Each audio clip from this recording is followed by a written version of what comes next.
Okay, welcome to Lecture 7, guys, of Introduction to Quantum Computation, Summer 2020 offering at the University of Paderborn. Today we're going to totally switch gears, and unlike the previous weeks where we've been talking about arguably quantum information, things like non-local games and entropy, entanglement, distillation, now we're going to switch gears and talk about quantum algorithms. Okay. Before we do that, just some very quick announcements over here you'll see in red. So number one is at least one student has let me know that they are missing the tutorial, the code, and basically to access the tutorial on Big Blue Button. So if you also have this problem, please let me know. The code was sent out somewhere at the beginning of the semester, so it's quite possible some students might have missed it. Okay, I believe it was sent out through a Panda message. So do check your Panda inboxes. But nevertheless, let me know if you're missing it. The second one is that assignment 6, which was supposed to be due this Friday, I was wondering why it was so long, longer than the previous ones, and after some reflection, I remembered that I think the last time I offered this course, it was at this point that we switched from a 1-week cycle for assignments to a 2-week cycle, and instead of giving you kind of simpler, more mechanical things to do to warm up, basically I started giving you more in-depth assignments and maybe more complex questions, and I think that's kind of the phase transition we've made for this assignment. So probably this assignment will not be due June 5th, but I'll give you the proper 2 weeks, June 12th, to do it. Check your Panda messages. I'll keep you updated, of course, about that, hopefully later today. And that, of course, means that if we move to a 2-week cycle, then A7 will not be released today, right? Because it won't be due for, I guess, 3 weeks from now. Okay, so today let's talk about the Deutsch-Josza and Bernstein-Vazirani algorithms. That's a bit of a misnomer because they're actually the same algorithm. You just interpret it slightly differently. But let's start with the quote at the top of the lecture, as we always do. The first one is by David Deutsch, and I think this is a fairly well-known quote now. It's certainly in the Nielsen and Chuang textbook for the course. It goes, "Computers are physical objects, and computations are physical processes. What computers can or cannot compute is determined by the laws of physics alone." Okay, so this is a very nice quote, which, to me, what it says is that computation and physics are, well, okay, technically the quote says, right, that computation is limited by physics, right? So a computer is a physical object, so whatever physics allows you to do, that's kind of the limit you can go to. And the interesting thing is nowadays via quantum complexity theory, we can kind of say the opposite too, that we have a number of results in the field basically that say that barring complexity theoretic conjectures, physics is really this way, and you cannot you cannot relax the rules of physics any further. Okay, so for example, in quantum mechanics, if you relax the unitarity rule for time evolution, then you start to be able to do things, solve computational problems, which you're not supposed to be able to solve, at least up to what the field believes. Okay.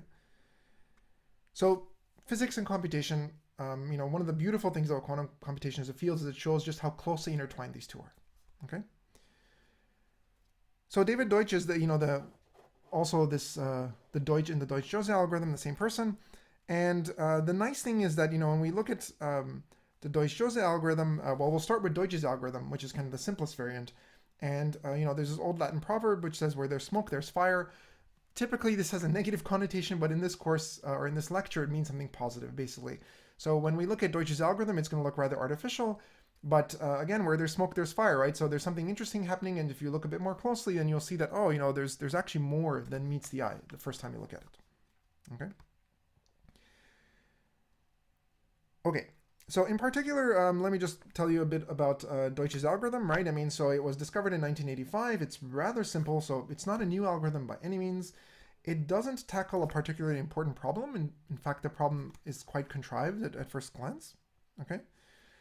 And even on top of that, I mean, Deutsch's algorithm, or the Deutsch-Josza algorithm, is more or less simulatable classically with a probabilistic algorithm with very high probability. I mean, so it's really only in the worst case deterministic setting that you really get this separation. And we'll talk about this later. But nevertheless, the point is that it's an excellent proof of concept that in certain settings, it was a very early proof of concept, I should really stress. Again, this was developed in 1985, that quantum computing can do something that classical computers seem not to be able to do. Okay? And again, let me clarify, whenever anybody makes a claim of that form, right, be very careful what the rules of the game are, right? So we're working here in this lecture in the query model. Okay, and I'm going to define that shortly. Okay, so with respect to the query model, this Deutsch-Josza will give us a task which a quantum computer can do with one query, whereas a classical computer in a deterministic setting would need exponentially many queries in the worst case. Okay, again, more about this in a second. And the problem for Deutsches algorithm is rather artificial. We'll then extend it to the Deutsch-Josza algorithm, which solves something a bit more natural, basically. Okay. Okay.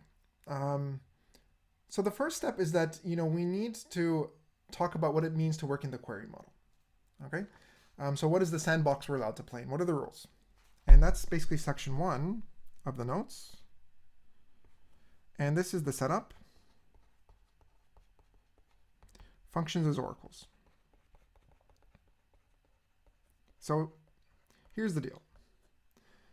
So a lot of times in computation, classical computation too, right, we want to show that something is hard, right? Maybe you have a problem and it requires exponential time in the worst case, right? How do you prove that, right? We don't know how to prove that in general. I mean, for some problems we do, but in general, we have no idea of how to prove this, right? So for example, one of the biggest open questions in the field always remains, P versus NP, right? We have no idea how to show that problems in NP require superpolynomial time in the worst case, right? So one way you get around this often is you restrict your access to kind of the input to the problem, okay? And you kind of have to go through a bottleneck. And then by kind of analyzing that bottleneck, you could really kind of show some strong upper and lower bounds basically for whatever problem is you're interested in. So in particular here, the input will be a function basically, and we're going to be interested in determining some property of the function. Okay, and the way we access the function is going to be restricted. Okay, I don't have like white box access where I could kind of see all the workings of how the function is implemented. Rather, we're going to think of it as a black box or as an oracle. Okay, so I can't see how it's implemented, but I can at least query the black box to get some information. Okay, so before I state Deutsch's problem, right, let me give you the setup then in terms of this oracle model. Okay, so here's a problem, right?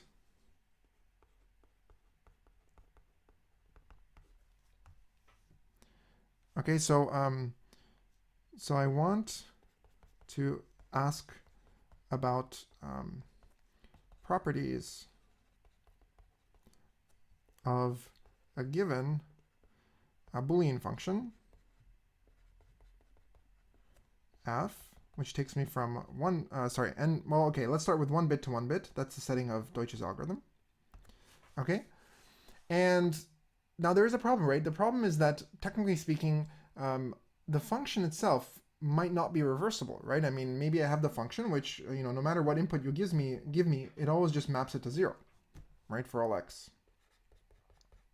So this function is certainly not reversible, right? Because it's not injective, right? But in quantum mechanics, everything has to be reversible, right? It's supposed to be unitary. So we need to be careful in how we model our access to f. Okay? Okay, so quantum mechanics, QM, is reversible. And in particular, well, it's unitary more accurately, right? But f may not be, right?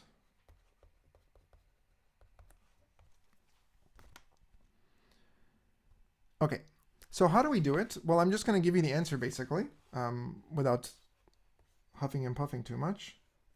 So here I'm going to imagine I have some unitary operation. This is going to be my black box. Okay, it's not specified how this is going to work. I'm just going to be told what is the input-output behavior of this box. Okay, so it's a unitary u that's going to implement the function f, right? So that's why I have this f over here. And what does it do? Well, here's the input to the function. This is you want to evaluate f of x, okay? And I input it, of course, as a string encoded as a quantum state. Okay, and what it's going to do is that it's going to take in, some output register. So this here is supposed to be the output register. Typically, you should think of just y as being the string of all zeros to begin with, or since it's a single bit in this case, it's just a single zero. Okay, and what it's going to do here is on the output, it's going to take, whatever you initialize this register to, right? It used to be y, and then it's going to XOR on f of x, the answer you wanted. Okay? Okay, so f of x in this case, I'm dealing with, let me be clear, we are dealing with a single bit function, so it takes in a single bit. This is a single bit. Okay, and it outputs a single bit, so this thing is a single bit. Okay, and then what we do is to encode it, whatever you initialize y to, I'm going to kind of overwrite y, if you will, using the XOR function, right? Exclusive or addition mod 2. Okay, and we'll see why we need this in a second. Now stare at this for a second and ask yourself, is this thing reversible, as I've stated it? Okay, and well, intuitively, it shouldn't be, right? Because, I put two things into the box, and then I lose this input, right? It doesn't come out here on the right side, right? And so in general, if I'm just given the answer, I don't really know what the pre-image X was, right? Again, F might not be a bijection. Okay, so we need to have the box preserve the input. A trivial trick, of course, but it's important that we preserve the input so that now if I run the box twice, right, you'll notice that it will invert itself, right? And this is, question, why did we use the XOR, right? And this is why. The answer is because that allows us to make the box invertible in a very, very simple way, okay? Answer, so running UF twice inverts it or undoes it. Okay, so we have an inverse basically. So let's just double check this, right? If you run the box once, right, you start with X and Y, right? That's your starting input. And then you apply UF, right? What do you get? You get X, and then you get Y XOR F of X, right? And now let's run the box one more time, right? Okay, so again, the first register does not remain changed, but the second register, you'll notice that it doesn't care what this second wire has been initialized to. It just kind of XORs on the answer, right? So this is what I had before or after the first run, before the second run. When I make the second run, now it's going to XOR on the answer yet another time, okay? And, lo and behold, here's the magic, right? That if I take any bit, right, and I XOR it with itself, right, that always erases the bit. It goes back to 0, right? So 1 XOR 1, for example, is 0, right? So this is always 0. And that means that basically we end up resetting the second register back to Y.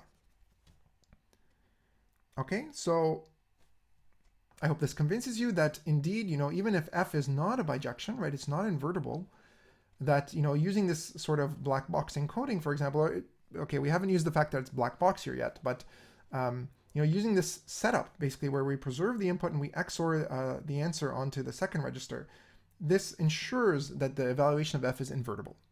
Okay, good. So this is the trick we're going to use to embed or access the behavior of any classical function F in the quantum framework. Okay, so a little bit more formally. Right, so what is UF? Well, UF is just going to be, it's a unitary operator, right? And what it does is it basically maps 2 copies of C2 to itself, so 2 qubits back to 2 qubits. And its action on the standard basis,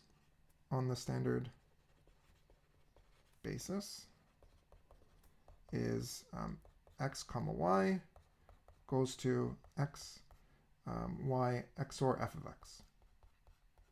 Okay.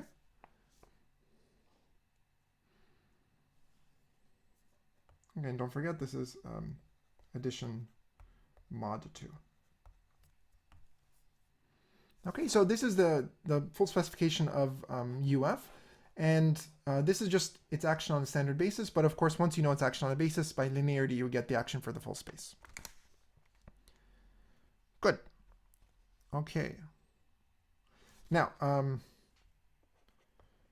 so let me just go back quickly and stress the black box nature of this, right? So we are given, maybe I shouldn't write this in red, black box or oracle access to UF. Okay, so what that basically means is that, for example, in Deutsch's algorithm, or in Deutsch's problem, let's say, you're not given access to F itself in some funny way. I mean, well, in some explicit white box way. Basically, what you're given is the box UF. You imagine it's some big magic black box that you can't look inside, but you can push a button, and every time you push the button, you can feed it an input and it will tell you the output, basically, and that's all. So by querying the input-output behavior, you want to learn something about f. Okay? And, roughly speaking, this is going to be, the so-called query model, right? So when we talk about quantum query complexity,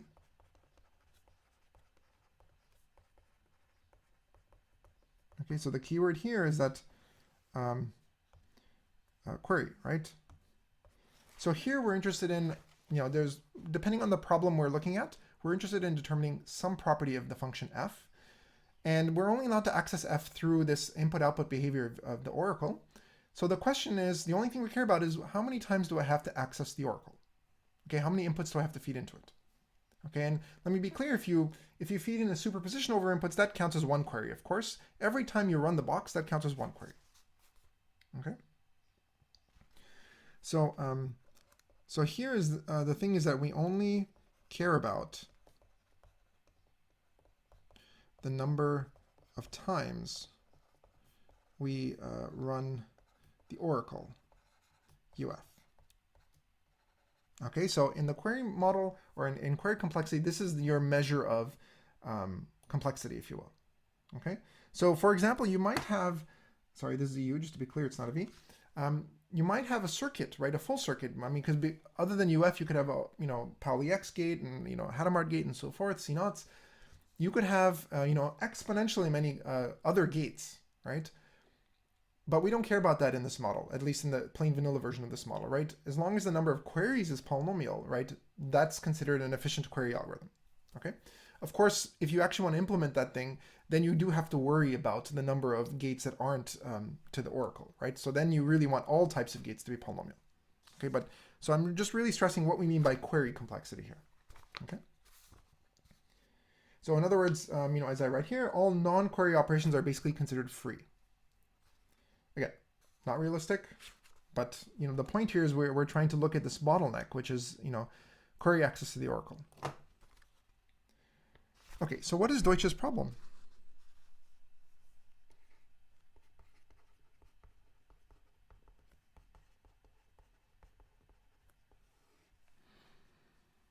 Okay, so the input is a black box. So more accurately, access to a black box. UF, implementing an unknown function. So you know nothing about f a priori. And in this case, f is just a single bit to a single bit. Okay. And what is the output? You're supposed to determine one of two cases, right? Is f constant or balanced? Okay, that's the question. So let me describe what f being constant or balanced means, right? So you could probably guess what f constant means, right? That means that f is always the same, gives you the same output no matter what you plug in. It's a constant function, right? So that means that for all inputs x, basically f of x equals to b, sorry, I should say there exists a b such that for all x, f of x equals to b. So this thing is constant, right? So same answer on all inputs. Okay, and when you're balanced, it's kind of the opposite extreme, which is that on precisely half the inputs you get one of the answers, and precisely on the other half the inputs you get the other answer. So since the output space for us is, let's say, 0, 1, half the inputs will give us as output 0, and half the inputs will give us output 1. Okay, so half the inputs give output 0, the other half give output 1. Okay, so in this sense, it's balanced. Okay, so, just to, okay, so let's just be very clear, in our example, just to make sure as a sanity check we're following, since we're working in a single bit setting right now, for single bit input, okay, to be constant just means that f of 0 equals f of 1, right? So the two inputs match. There are only two inputs.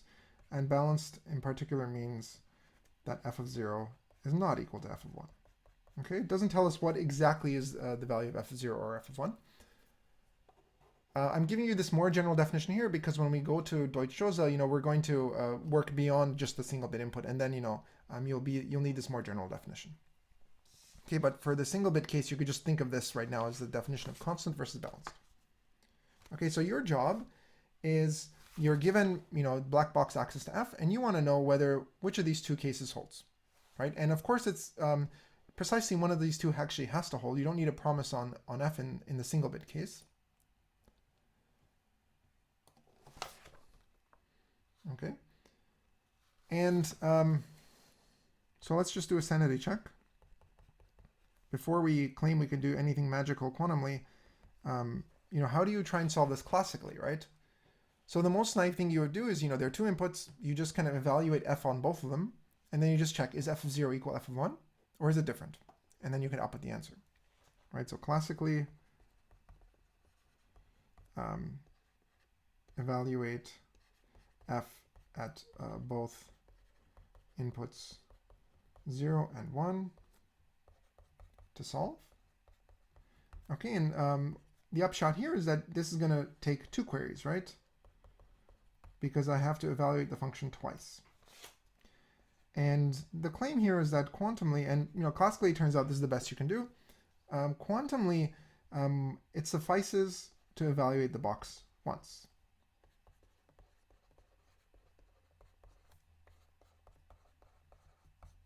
Okay, and let me be clear that here we're working in the zero error setting.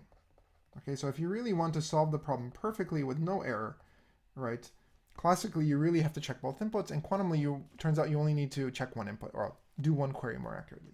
Of course, you're going to do a superposition query carefully chosen. Okay, so that's the name of the game. Given a function f, is it constant or balanced? Classically, you're going to need two queries. Quantumly, it turns out you can do it with one query, assuming you want to solve the problem with zero error perfectly. Okay.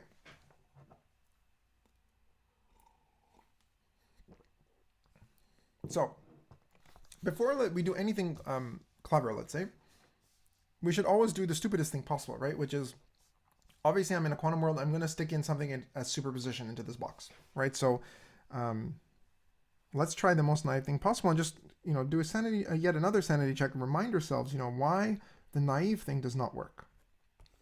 Okay, and by now this is probably second nature to you, so I won't spend much time on it. But, the most naive idea, whenever you give introductory talks on quantum computation, this is the first thing people will typically think of. They're like, oh, you could just evaluate the box on multiple inputs at once, right? And yes, you can, but remember the point is you can't extract all the answers at once, right? And let's just see that in a formal setting here. So the idea is just, I'm trying to figure out whether f of 0 equals f of 1 or f of 0 is not equal to f of 1. Okay, so the idea is that evaluate UF on a superposition, right? And so not just 0, not just 1, but pick your favorite superposition. Right now I don't really care what it is. And let's just try that, right? So what does this mean? This means that, if I start with this state, right? So, let me just remind you what the setting is. Here I have a box. The first register is the input. The second register is kind of the ancilla. And remember, x comes out, and here you have y XOR f of x. Okay? That's just an aside. Okay, so the first register I'm setting to this, so superposition of inputs. The second register, I don't want to do anything special right now. Let me just put zeros in there to initialize it, kind of to reset that register. And now what I'm going to do is I'm going to apply the oracle, right? And what does the oracle do? Well, the oracle by linearity, it looks like this. Okay, so first let me expand the tensor product, right? So the tensor product will look like, I'll have 0, tensor 0, right? And then I'll have beta 1 tensor 0, right? And by linearity, I could just move the unitary in, like so. And so what do we get? If I just plug in the action of UF now, I'm going to get in the first register, remember, nothing happens.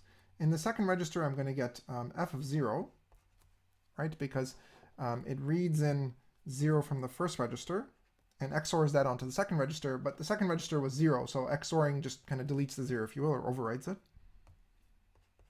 Plus beta keeps the input intact and overwrites, writes 0 XOR f of 1. Okay? Okay, and again, so you stare at this thing, you're like, aha, ta-da, I just queried the box once, right? I only applied UF once, basically, and now I got both answers, right? And of course, well, when you first stare at it, you're like, maybe I could figure out whether or not these two registers are the same or different. And of course, it's not going to work in that naive way. Otherwise, Deutsch's algorithm would be less interesting. And of course, what is the problem? Well, the problem is the measurement principle, right? Like as soon as I measure, this last register in the standard basis, I'll extract either f0 or f of 1 with some probability, right? But I'll lose the other one forever. So then I'll have to query the box a second time to re-prepare this superposition. Okay. Okay, so if you're watching at home and you're not fully comfortable with this expression, ask yourself, or convince yourself that when you measure the second register to extract the answer, you get f of 0 with probability alpha squared, absolute value of alpha squared, and f of 1 with probability absolute value of beta squared. Okay, now of course the goal is that I don't want to extract each of these guys individually, f of 0 or f of 1. Really, I'm looking for this more global property, right? And I can encode that in a more succinct way, like this idea of either the two bits are the same or the two bits are different. I can encode them using a single expression rather than two expressions. Okay. So let me just recall what is our goal, and I'll write it slightly. I'll rewrite it, sorry. Our goal is to compute f of 0, not either of them separately, but actually I claim we want to compute the XOR of these two answers. Okay. And why is that? Okay, so why? Well, if the function is balanced, constant, right, then both of these bits are the same answer, or the same bit, right? And so the XOR goes to 0, right? If you take a bit and the XOR with itself, it goes to 0. So then f of 0 XOR f of 1, it goes to 0, okay? And if f is balanced, right, that means that precisely one of these two guys over here is a 1, let's say, and the other one is a 0. And so the XOR goes to 1. Okay, so that's an alternative way of writing. That's writing our goal. That's going to be a little bit more convenient for our discussion. Okay, so just by looking at the XOR, of course, I could distinguish which of the two cases I'm in. Okay, and now the key thing, and a common theme in quantum computation, is that we're going to be able to figure out what is this kind of global property of these two values without needing to individually extract each of them.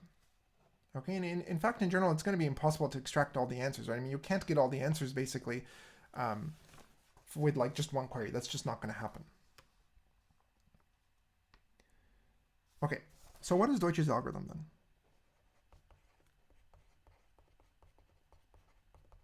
How does Deutsch get around this problem? How do you immediately evaluate f of 0 plus f of 1 rather than each individually? So what I'm going to do is I'm going to give you essentially the circuit first, and then we'll analyze it.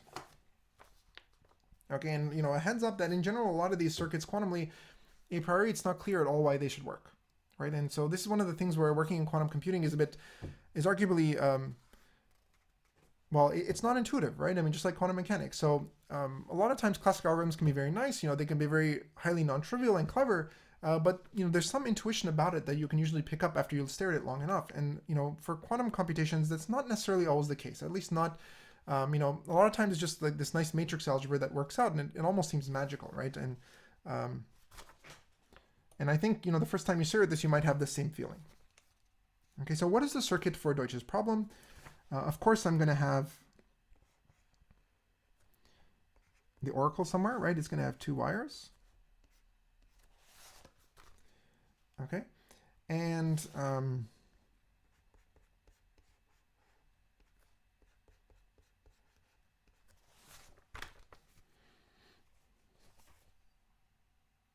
okay, so maybe before I show you the changes, let me show you the old circuit, right? So what we just tried in the previous discussion of the naive strategy, where we put in a superposition, is we just did, I think we measured the second register, right? So technically we measured this register here, right? So if you look at this strategy up here, right? What did we do? In the first register, I put in a superposition. Let's imagine it was an equal superposition, like a plus state, which would have been the same as, 0 and then Hadamard. You plug it in here. And then here I plugged in the 0 state right here. And then I measured, this second register, and that's why I see the measurement over here. Okay, that was kind of the original approach. But in Deutsch's algorithm, we're going to change this, right? Actually, the measurement is not going to be there. And what I'm going to do is I'm going to, in some sense, decode the answer, if you will, by applying a Hadamard, or an inverse Hadamard technically, on the first string, and then measuring up here. Okay, and I'm not quite done yet. What I'm actually going to do is that instead of feeding the 0 into the second wire, where's my okay, I've lost my mouse. I never thought I would say that. Okay, anyway, so we're feeding in, instead of 0 here, what I want to do is I want to feed something a little bit more clever. And okay, we'll analyze why this works a bit later. But actually what I want to do is I want to feed in the minus state, right? Not even a classical state. Okay, so here, let me put this in red. I'm going to feed a minus state in. I'm going to add a Hadamard. Okay, so it's in red, so you can see kind of what's new here. And maybe here I should also redraw this in red. Hadamard. Okay. So this is the circuit for Deutsches algorithm. And the claim is that, when you measure this thing, it's going to tell you what is the XOR of F0 and F1. So here's the circuit for Deutsches algorithm. And remember, just for clarity, that the function f in this setting is just maps 1 bit to 1 bit. Okay, so this is a 2-qubit circuit. Okay, so let's just analyze this first and convince ourselves that it really does what I'm claiming it does. So first we'll do a brute force kind of calculation to see that it works. But it turns out there's a much more elegant way to look at it, especially this funny minus trick over here. Sorry, let me correct this. It was supposed to be a minus state effectively, so what I need to feed into the Hadamard is the 1 state, right? So that it gets mapped to minus, sorry. Okay, and what we'll do is, this funny little bit here, this is going to be called something called the phase kickback trick. Okay, and so when we do this second analysis, it'll be this, it'll be defining the phase kickback trick and then seeing how we could use it to simplify the analyses moving forward. Okay, it's going to get used kind of all the time. Okay, so analysis of the algorithm, right? So again, we're going to have 4 time steps. So I'm going to divide. So this is going to be psi 1, psi 2, psi 3, and psi 4. Okay, so at the beginning of the computation, it's trivial, right? We just start in the state 0, 1. Okay. And then we apply the pair of Hadamards. So here's psi 2. And of course, 0 gets mapped to plus, and 1 gets mapped to minus. Okay, so far so good. Now, since I've defined the action of UF in the standard basis, right, I do want to switch to the standard basis in my representation here. So let's expand the plus and the minus. So I'm going to have 2 1 over root 2's coming out. Let me collect them at the front. And then I'll get 0 plus 1, 0 minus 1.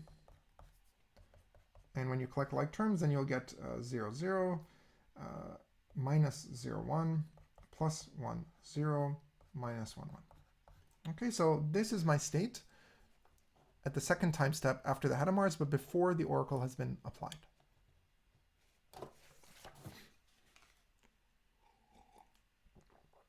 Okay, and now we apply the oracle, right? So the third time step, what do I have? I have a half. And now remember, the oracle leaves the first register intact. It does not change the input. And this was for reversibility.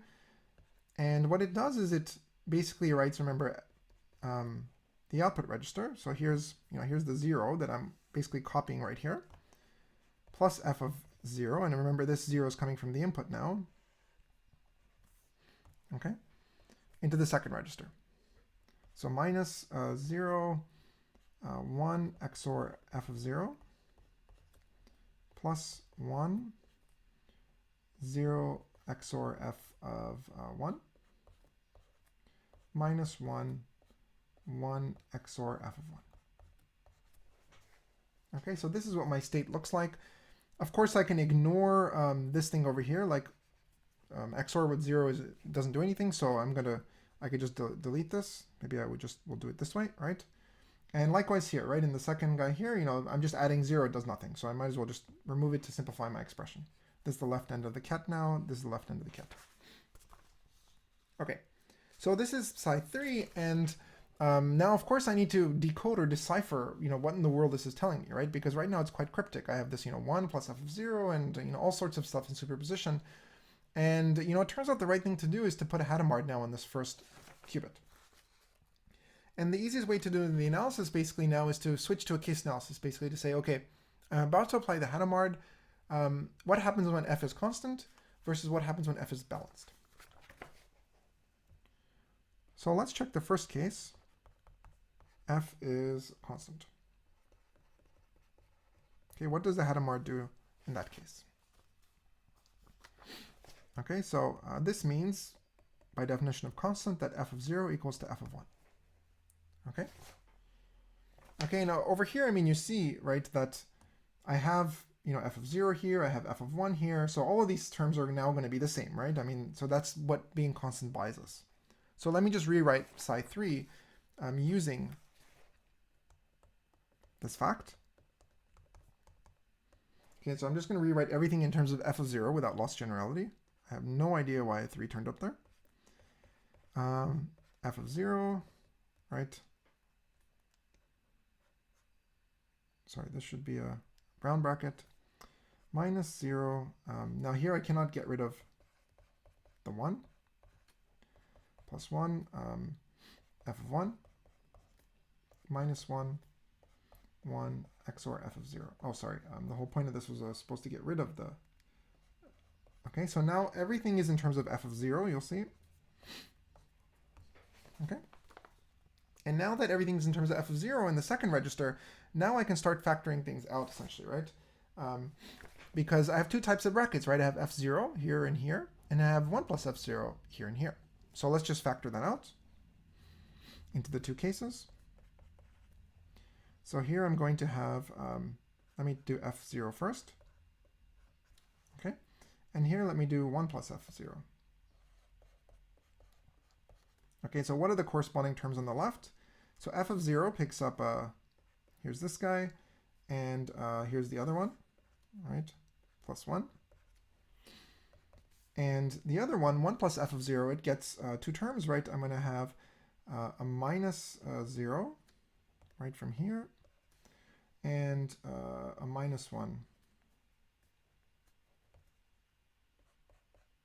from here. Okay? Good.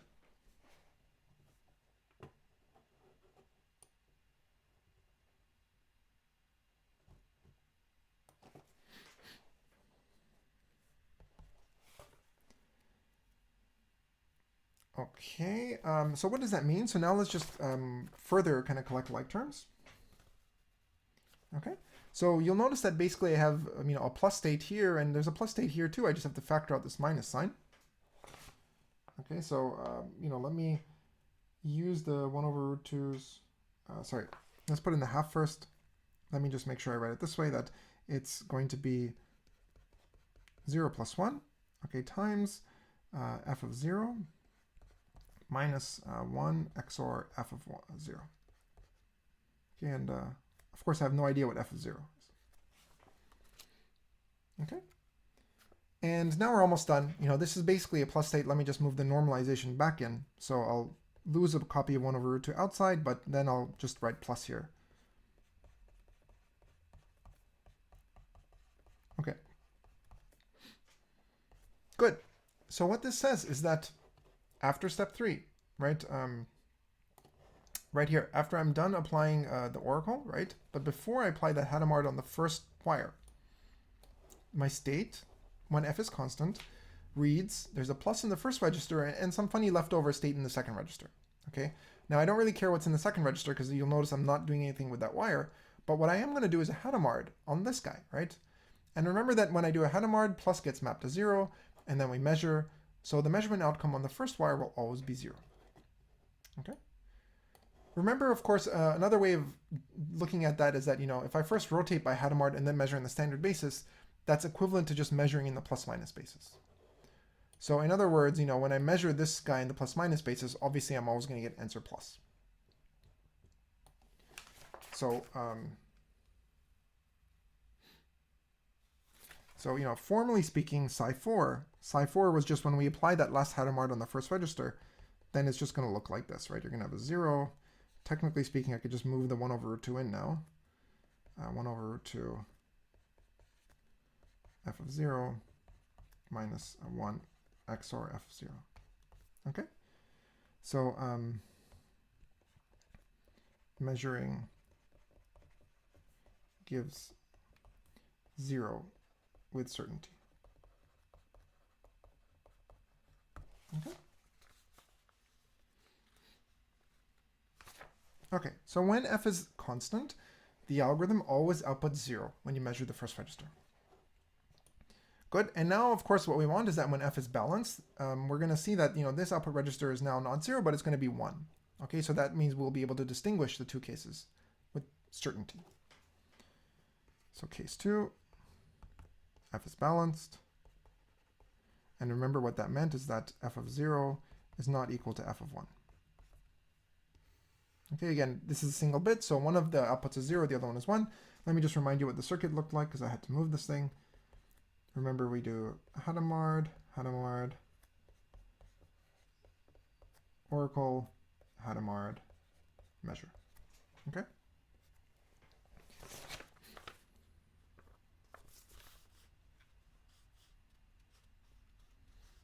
Okay, so the thing is that since everything is just a single bit here, right? So, f of 0 and f of 1 are just differing bits, basically. What we know from this, an implication of this, is that it must be true that f of 0 is equal to f of 1 XOR 1, right? But you just have to flip the bit and you'll take you to the other answers. There are only two answers, 0 and 1. Okay? And so now what that means is that I could plug this in, right? If I look at my old expression, let's go back up for a second. Right, you see I have expressions of the form 1 plus f of 0, 1 plus f of 1. So I know that 1 plus f of 1 now, it's just going to revert me back to f of 0. Okay, that's what this buys me. And I should be able to write an f of 1 in terms of f of 0, right? So, although do I really want to do that? Okay, well, let me write the two facts we get. Okay, and so equivalently, we could also say that f of 1 is equal to f of 0 XOR 1, right? Just flip the answer. Okay, so what does this mean? I can take my answer psi3, right? So psi3 was this bad boy right here, right? And I'm going to simplify, these 1 plus terms, right? So let's do that. So I will get a half times 0 f of 0 minus 0. Okay, and I think, let's just double check to be sure. So here I'm going to do a simplification, right? 1 plus f of 0 should go to f of 1 now. Right, so I'm going to write f of 1 instead of the plus term. And then I'm going to have 1 f of 1, and I think this was just like before, but now the last term again had a 1 plus. It was 1 plus f of 1, and now it should become f of 0. Okay, so we got rid of all the XOR terms by applying, these identities here. And now we're going to play the same trick. We're just going to factor out the first qubit, basically, and see what its state looks like. right? So again, you're going to have, you see, on the first qubit, I have 0, 0 here, and I have 1, 1 here. So I could start factoring things out. So first, let me look at the 0 terms together. Then I get f of 0 minus f of 1, right? That's just 1 and 2. And then I get 1 tensor f of 1 minus f of 0, right? Like this. Okay. And you'll notice how these are basically the same thing, right? I mean, look at this one versus this one. They're almost the same, except, the order swapped here, right? And there's a minus sign, so that means that, when I swap the order, it's going to kick out a minus sign. So equivalently, I could turn this into a plus, and I could put a minus here, right? And now these two guys really are the same. These two expressions, I should put a minus here as well, right? Okay, so now those two expressions really are the same. And so now I could factor further, right? I could factor the second side out. And what will I get? I'll get, on the first half, I'll get 0 minus 1 tensor f of 0 minus f of 1. Okay? And again, let's just move our normalization in. So we'll lose a factor of 1 over 2, but now I can write a genuine minus state there, and then tensor some stuff, which at this point I don't care about. Okay. So psi3, before I do the final Hadamard gate in the circuit, before I do this Hadamard up here, right, my state is just a minus state on the first wire, tensor some junk. And now, of course, I'm just doing a measurement in the plus minus basis. So, of course, this is going to return 1 with probability 1, right, because I have a minus state here. Okay, so, for concreteness, psi4, right before I apply the measurement, is nothing other than 1 over 1 tensor 1 over root 2 times all this stuff on the right. Okay. So therefore, measuring qubit 1 yields 1. Okay. So let's just briefly recap what we've seen. We had this function f that was a single bit function, takes in a bit and outputs a bit. We encoded it via this black box that we were only able to access by making queries to it. So we only had access to its input-output behavior. And we saw that, by running the black box just once, I'm not able to figure out both answers f0 and f1, but what I can figure out is the XOR of the two answers, f0 plus f1. Okay? So when f was constant, this measurement always gave me 0, and when f was balanced, the measurement always gives me 1. Okay. So,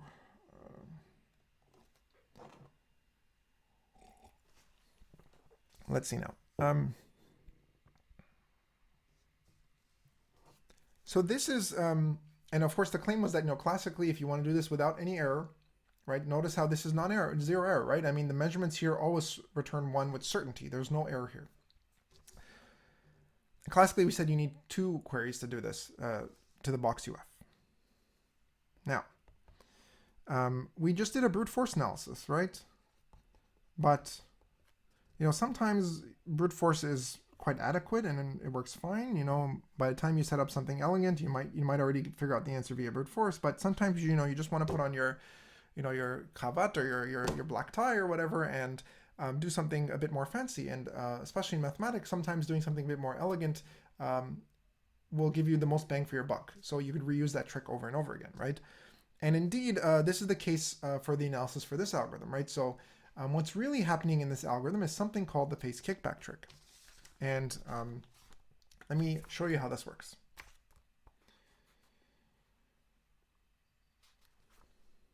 Okay, so to see this, let's consider what happens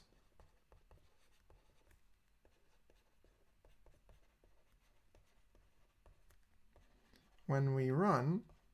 So again, we're talking about this oracle, right? So UF on this funny input, pick any X you like. I don't care what the input is, right? But remember we did this funny thing where in the second register I put in this minus sign, right? Like, why in the world did I put a minus sign, right? It's kind of weird, right? So let's see what happens, right? my state is what? It's going to be UF applied to x, and then this minus sign, right? And, well, let's just expand the definition of the minus state, right? So it's going to be 1 over root 2, and then UF x. So there's the first term, and then UF x in the second term. So I just expanded the minus state. And now let's actually apply the action of the oracle. So that means I'll get rid of the UF term, and so 0 just gets mapped to f of 0. And the minus x, here I'm going to have 1 XOR f of x. Sorry, this should be an f of x, right? Okay, because of course this is the input I'm reading in from the first register. Okay.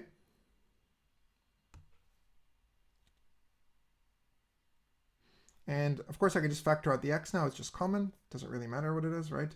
So I end up getting the following. I get 1 over root 2 f of x minus 1 plus f of x. Aha, right? So I get the same thing essentially twice.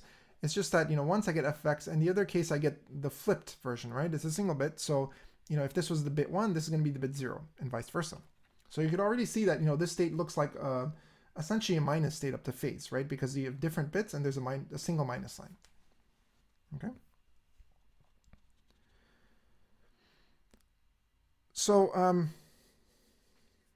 there are two cases here. This will be a bit formal, right? Either f of x equals 0 or f of x equals 1. Okay, so let's just plug it in and see what happens.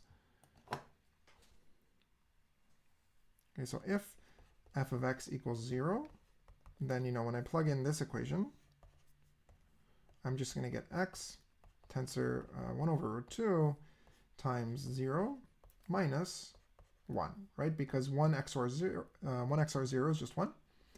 And so all I get back is just x tensor the minus state, right? I mean, nothing changed at all, actually. So I started with, remember, x tensor minus over here, and I ended up with x tensor minus when f of x was equal to 0. Okay, but if the other case, f of x equals to 1, what happened? So then, let's take the same thing. Now I get f of x then equals to 1. So the first term is now 1, and now the second term is a 0. Okay, because then I get 1 XOR 1. Okay, and what is this thing? This is almost a minus state, except, I have to swap the order of these two, and therefore I'm going to kick out this minus 1. You'll notice I use the words kick out, right? Phase kickback. Okay, so what is this, right? This is really nothing other than minus x tensor the minus state, right? Because this is really just the minus state again, and then you have to kick out a minus sign to swap the order of these two. Okay, so let's step back and see what's just happened, right? When f of x was equal to 0, x tensor minus gets mapped to the same thing. When f of x equals 1, x tensor minus gets mapped to the same thing, but now with a phase of minus 1. So I could rewrite this concisely, right? Rather than writing it as a case analysis, right? This just means what? That, if I have x and minus, right? And then I apply UF, right? What I end up getting is the same thing back, but there's a question of whether this phase gets kicked out, right? So let me maybe write this in red. So minus 1. And, I'll let you think about this for just 1 second, that this is the right formula to use, actually. Let's see if I can give you a little bit more space here.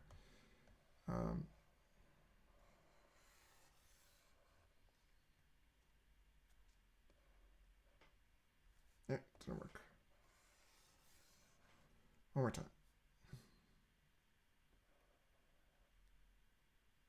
Okay, never mind. Doesn't want to work. Okay. Okay. So let's just do a sanity check, right?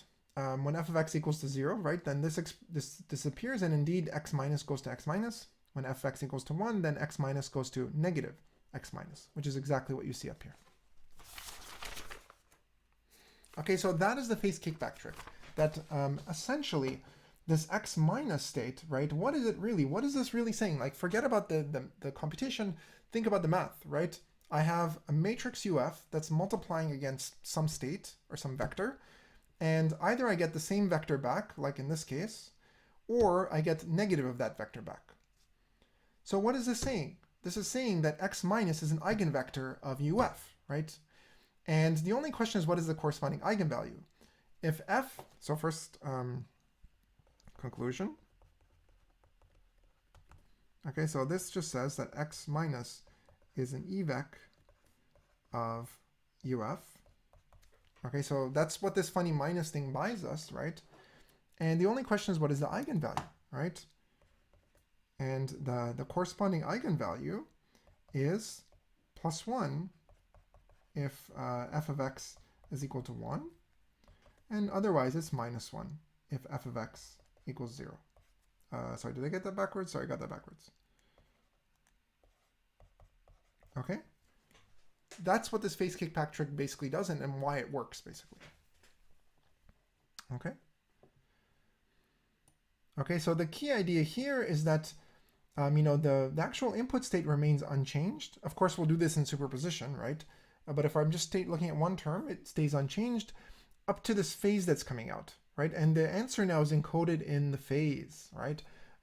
So that is kind of one of the key ideas of quantum computation, that you can encode answers in the phase, right? And this is important also later for the quantum Fourier transform and the factoring algorithm as well.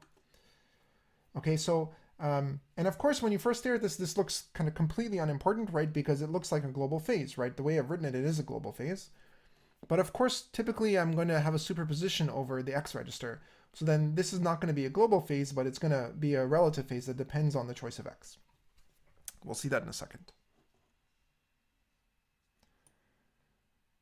Okay, so this is the phase kickback trick. It explains, why we have this funny minus state in the second register. And now, I promise you great things that, once you know how to think about this phase kickback trick, we can reanalyze Deutsch's algorithm in a much nicer way. And so let me make good on my promise. Reanalyzing Deutsch's algorithm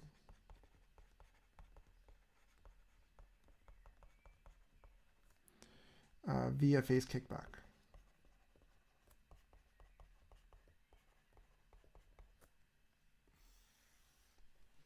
Okay.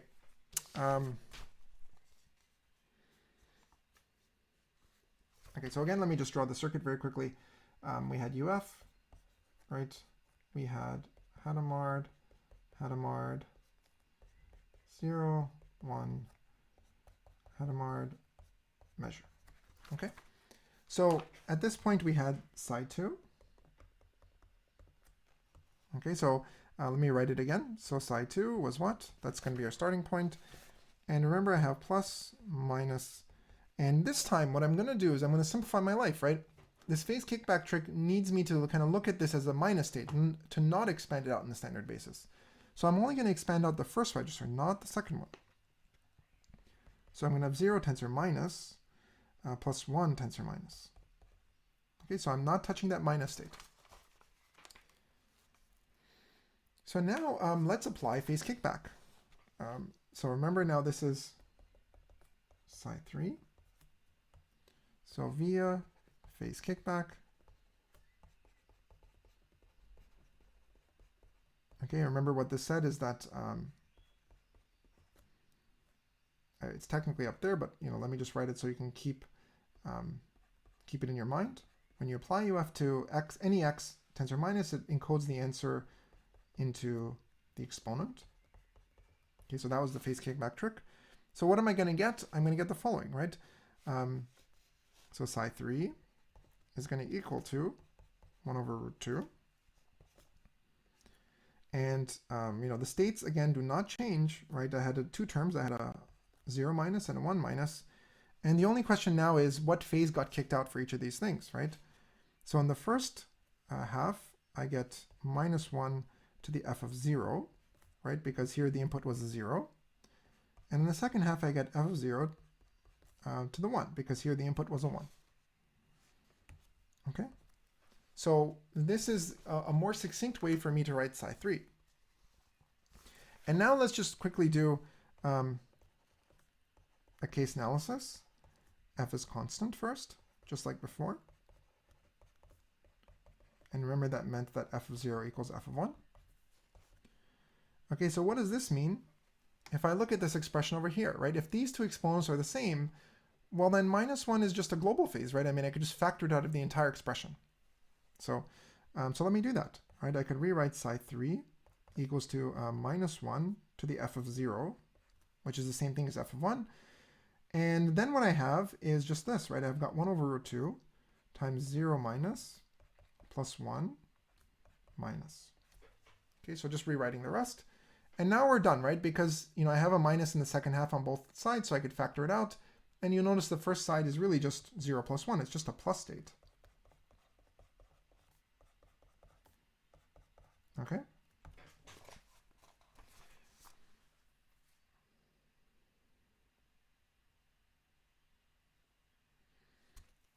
Okay, so now I'm basically done because I know that the last thing I have to do is measure in the plus minus basis. And what that means is that this plus, you know, let me be formal. When I apply a Hadamard on the first register now, I'm going to get mapped to this state, a 0, right? And so now when I measure that first register, I'm going to see a 0 again with certainty. Measuring yields 0. Okay. And of course, you know, what is this thing?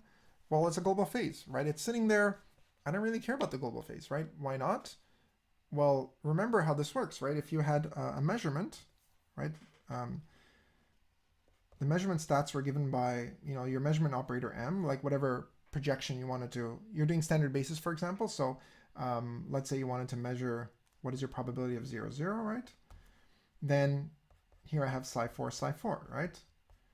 And I've got -1 in each copy of psi 4. Those -1s over here will both cancel each other out. You've got 1 on each side, right? So the global phase is not going to matter at all. Okay? Done. That's case 1. So if f is constant, again, just like before, we're always going to measure 0 in the first register. If f is balanced,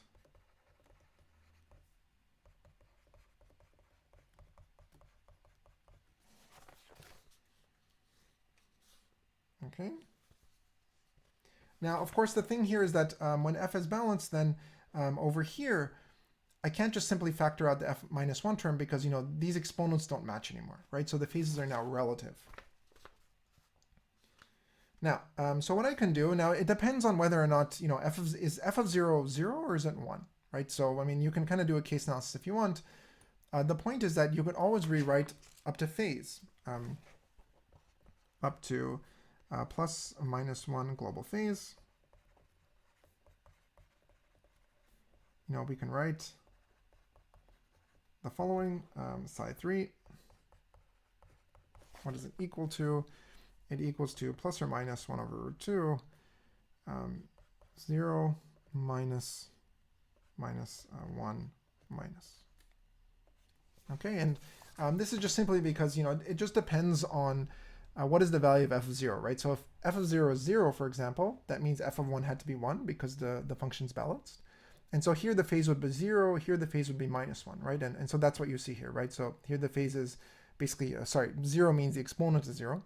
So the phase is 1, and here the phase is -1. And so then, you know, this, you just take the plus here. And whenever f of 0 is 1 and f of 1 is 0, then you would have a -1 phase here and a +1 phase here, and therefore you need this kind of minus out front. So the point is that, you know, up to global phase, this thing always looks like this. Okay, and so now when we kind of factor everything apart, you're going to see that really you get back this state now, right? It's essentially 0 minus 1 on the first register, tensor minus on the second register. So when I do the last Hadamard on the first register, I'm going to get plus minus 1 and a minus. Okay, so measuring yields 1. Ta-da! Okay, very clean, very nice. You know, I didn't have to expand things out into like a gazillion terms, you know, just look at how the answer of the function is encoded into the phase. Okay.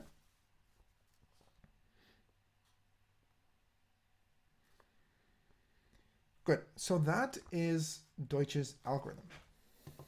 Okay. And now, what we want to do is Deutsches algorithm.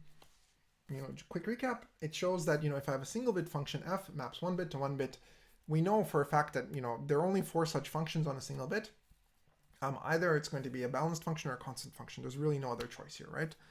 All functions on a single bit are one of those two.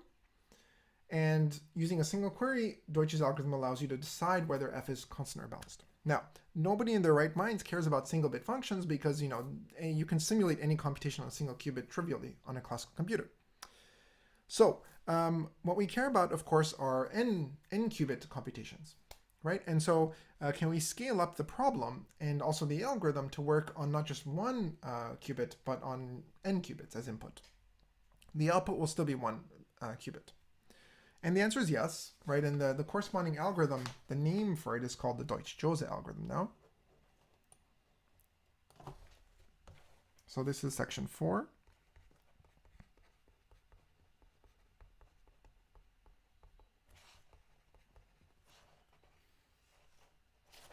Okay.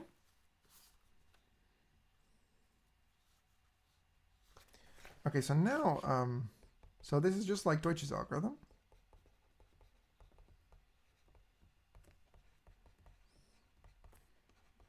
So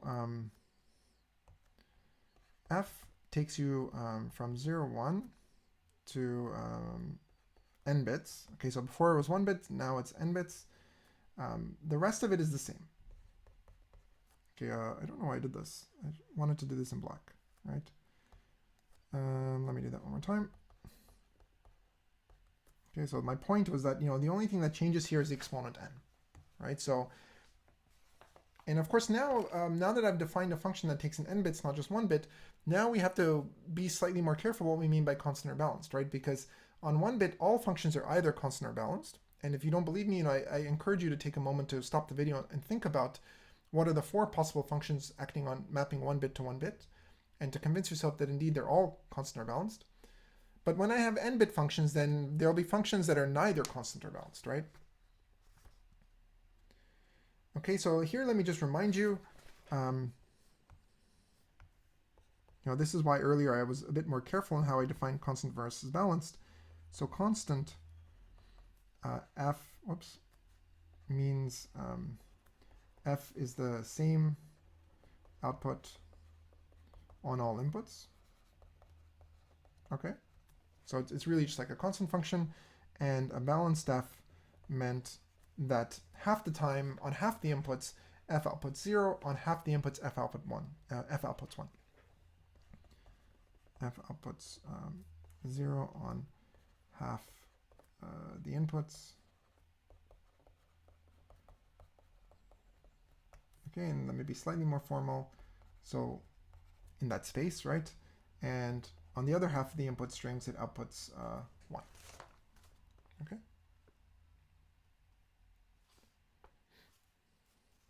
So, let's just, because, it's a slightly more non-trivial idea here, this idea of constant versus balance, let's just do a sanity check to make sure we're following. This is, one of the exercises in the notes, right?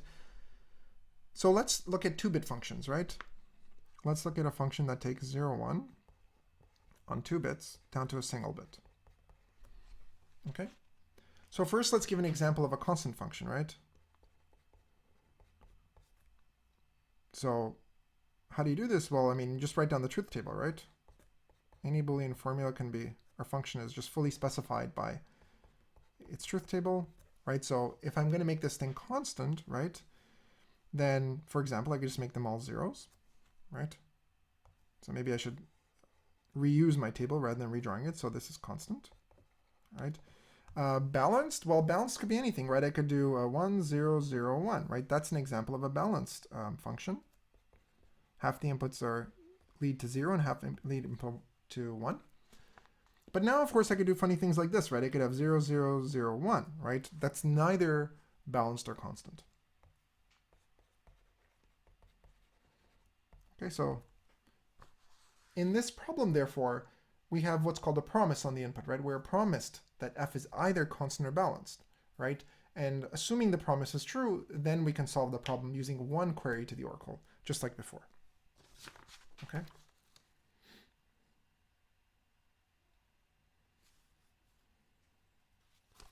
And so the algorithm will generalize straightforwardly. The analysis will be slightly trickier. Let me just clarify one thing.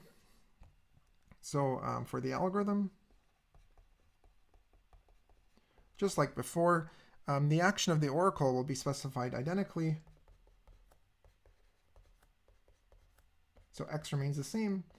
Y, however, goes like this, right? And of course, the main thing here is that, so this is just, remember, this is the output space. So this is just a single qubit. So this is just C2, okay? But the main difference now is that, this register, right? This register is now C2 tensor n. Okay, so x itself is now a string. That's the main difference. Okay, but the output is still a single bit. So the XOR is well defined the way I've written it.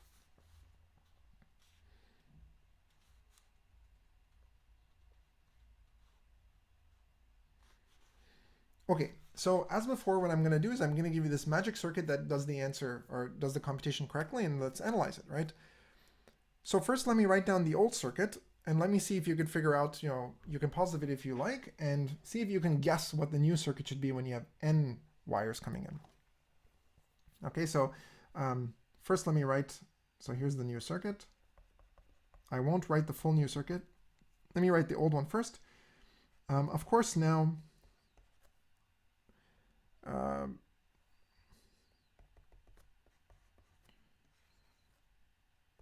there'll be n qubits that get fed into the input register, right?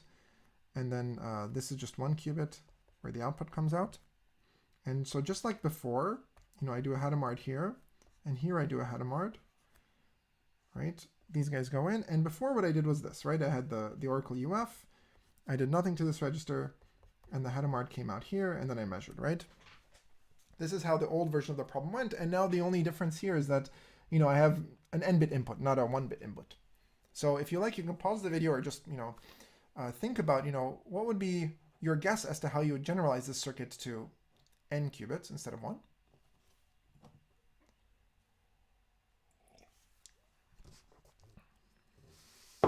Okay, so are you ready for the magical solution? It's easier than you think. Again, it's not clear that this should work a priori. So the solution is this, right? All I'm going to do is I'm going to extend the box up. Okay, so it's kind of like a Frankenstein box. Well, okay, sorry. Let me redraw this here. And, with my insane intelligence and ability, I'm going to do this very, very difficult thing, which is I'm just going to copy the exact same pattern, right? That's it, right? You literally do the exact same thing. It pays to be naive sometimes, and this is one of those examples, right? Good. So this is the first thing you'd probably try, and it actually works, right? Okay. And so let's see why this works, right? So you do the exact same thing. Again, we'll do an analysis, but of course now we're going to use the phase kickback trick because it's already going to be more complicated as it is. We don't want to go through the brute force calculation. Okay. And okay, so just like before, this thing, well, okay, let me not tell you what's going to happen yet, because remember what happened before is that, when I measured this thing, this wire measured 0 whenever the function was constant, and it measured 1 when the function was balanced. But now I'm not measuring 1 qubit, right? I'm measuring a bunch of qubits. So the output is not a bit, it's going to be a string. And so now, a priori, it's not clear what's going to happen here, right? Like, what string am I going to measure to denote balanced versus constant, right? I mean, that's not obvious. So, that should be kind of a red flag right away that, I should be on the lookout for what's going to pop out of this thing when I measure. Okay, so it's not obvious what the generalization should be. Okay, so in other words, even though generalizing the circuit was trivial, generalizing the behavior of the circuit, the output behaviors, it's not obvious what's going to happen. Okay, so again, we'll do the same thing. We'll have 4 stages. Here I'll do, oops, let's not do that. Psi 1, Psi 2, slide 3, and last but not least, slide 4. Okay. So let's see what's going on, right? So psi 1 is just, it's obvious, right? It's just going to be, let me be consistent with my notes, right? You've got n zeros and a single 1. So for brevity, I'm just going to write it like this: 0 tensor n, and then a 1. Okay, and once I apply my first round of Hadamards, then I get psi 2, right? That's these guys over here. And so I'm just going to have n copies of the plus state, right? That's straightforward. No magic yet. Okay. Now, I want to understand what this looks like. So what in the world does it mean to have plus tensor n? So intuitively, like before you do any calculation, right, if you sit back and you stare at the plus state, what does it actually buy you, right? The plus state on a single bit basically is allowing you to have an equal superposition of both the possible inputs, 0 and 1, right? So intuitively, you might guess that, well, if I do this n times in tensor product, I might not get an equal superposition over all the assignments to a single bit, but now I will get an equal superposition to all the assignments on n bits, on all the n bit strings. And then that's exactly what you get, it turns out. Okay, so let's see this formally. So, what in the world is this thing? So let's expand this out, right? So first, let me just factor out the 1 over root 2's, right? Just to make life a bit easier. I think I did this in the notes too. Yep. So I have n copies of this. So this is going to be 1 over root 2 to the power n. Okay. And what do I have in each bracket? Well, I just have 0 plus 1, tensor, dot, dot, dot. I have n copies of this, right? It's all plus states. Okay, so this is my state equivalently. And now the question is, what do I get here, right? Certainly the second half of this does not change. It's always tensor 1. And, out front, what do I have? I'm just going to rewrite this thing as 1 over root 2 to the power n is the exact same thing as what I've written here, 1 over 2 to the power n over 2. So the question is, what goes over here? Okay. So what is this thing? I mean, you should look at this and, now I want to expand this out, right? I have n terms, or n brackets, let's say. And each of them has 2 terms in it. So when I expand this out, right, I'm going to have what? I'm going to have, 2 terms coming out of the first bracket times 2 terms in the second bracket times 2 terms all the way till the end, right? So the number of possible expansions is 2 to the number of brackets. There are n brackets, so the number of possible ways I can combine terms from the brackets is 2 to the power n, right? So for example, what I could do is I could say, okay, from the first bracket I choose the term 0, from the second bracket I choose the term 1, from the third bracket I choose the term 1, and maybe from the very last bracket, da da da, I choose the term 0. And that would be one possible string that comes out of this expansion. Okay, so in particular, if you stare at this long enough, right, the expansion yields a sum over all n-bit strings, right? And then of which there are 2 to the power n. Okay, so formally, if I look at this thing, what am I going to get? I'm going to get the sum over all x now of all n-bit strings of x. Okay? That's what you're going to get. Okay, so this is an equal superposition. Like, what is this? Intuitively, it's an equal superposition over all inputs. That's really what it is, where now the inputs are n-bit strings. Okay? So in other words, when I go back to my circuit, at this point, what's coming into my circuit is basically an equal superposition over all inputs on the first register and the minus state on the second register so that we can do the phase kickback trick.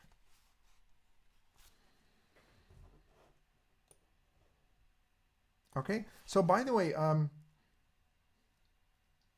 we saw this kind of expansion implicitly in another setting earlier in the course. I don't know if you'll remember where we saw this, right? It wasn't in terms of brackets, of course, but this idea that, you have 2 choices in each position and, the total number of strings you can generate is 2 to the n. We saw this earlier, right? And, I don't know if this jogs your memory. See if you can remember, but actually we saw this in, I think in lecture 1. Okay, where we proved that if I have, some set S, right, and I look at the power set of this thing, and I look at the size of the power set, that was 2 to the size of S, right? So the proof technique for that, I'm pretty sure we did that in lecture. If not, I tend to do this at least once in every course, this proof, because it's such a slick proof. And then, the trick is, the counting trick is the exact same thing as you're seeing here. So if you're a little bit confused here, it'll help to go back to the proof of this statement here. Okay. Okay, so that means, sorry, I shouldn't put tensor 1 here, I suppose, because I was only looking at the plus tensor n state. So therefore I could rewrite psi 2 as 1 over 2 to the n over 2, the sum over x in 0, 1 to the power n, x tensor, sorry, this should be a minus, right? Yeah, that's a typo. And then, okay, so I do need to fix this as a typo in the course notes. This should be a minus, right? Okay, so this should be a minus over here. And this one right here, this should be a minus. Okay? Because psi 2 is after we did the first round of Hadamard's. Okay.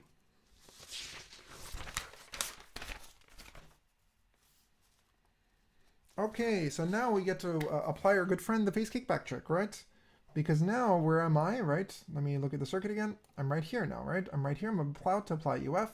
The second register is written as a minus state, so the phase kickback trick tells me the following. The next state, psi 3, after I apply UF, has a very nice form. So using phase kickback,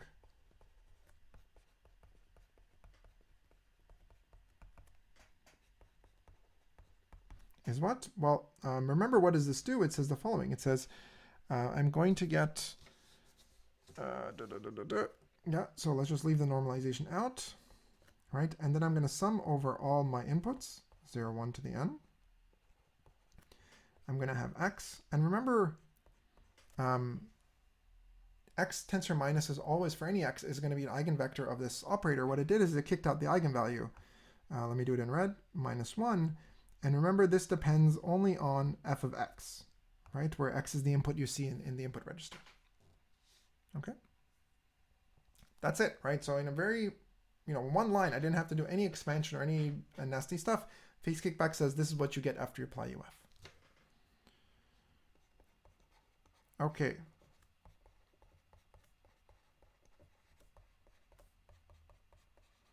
And now if you look back at the circuit, the only thing left is, we want to apply this last round of Hadamard's, right? We want to basically decode what's in that first register, or where I'm thinking of the first register as the first n wires, right? So, in terms of quantum mechanics here, you imagine you basically have a bunch of terms in superposition, and you're trying to get them to constructively or destructively interfere so that the right answer comes out, right? So now you want to run interference, basically. Okay, so that's what the Hadamard's are doing, and now I need to figure out what is psi 4, right, after we apply the Hadamard's. Okay, and so, first, before I work out the full thing, let's just write out what happens, or sorry, write out the expression we're going to analyze. Okay, so my phase is here, I'm not touching that, right? But what's going to change here is that I've got this Hadamard tensor n now, right? Which I'm applying in this step. Okay, now remember, this only applies to the first register, right? And now this is a little bit tricky, right? Like, what in the world is this thing? So before we saw that when x was the all zero string, applying a round of Hadamard's just in parallel just gave us a superposition over all strings. But now the input string x is not all zeros, it's, it can be any of the n-bit strings. So what in the world is this thing? So now we need to, take a moment as an aside to figure out, what is this? Okay. So the nicest way to do this, I think, is to, whenever something is complicated, it's confusing, you try and go to like the simplest case where it's non-trivial, where something interesting is happening, so that you can try and learn the behavior. And then you try and scale that back up to the full n bits, right? So let's look at the n equals to 1 case. Okay, so a single qubit.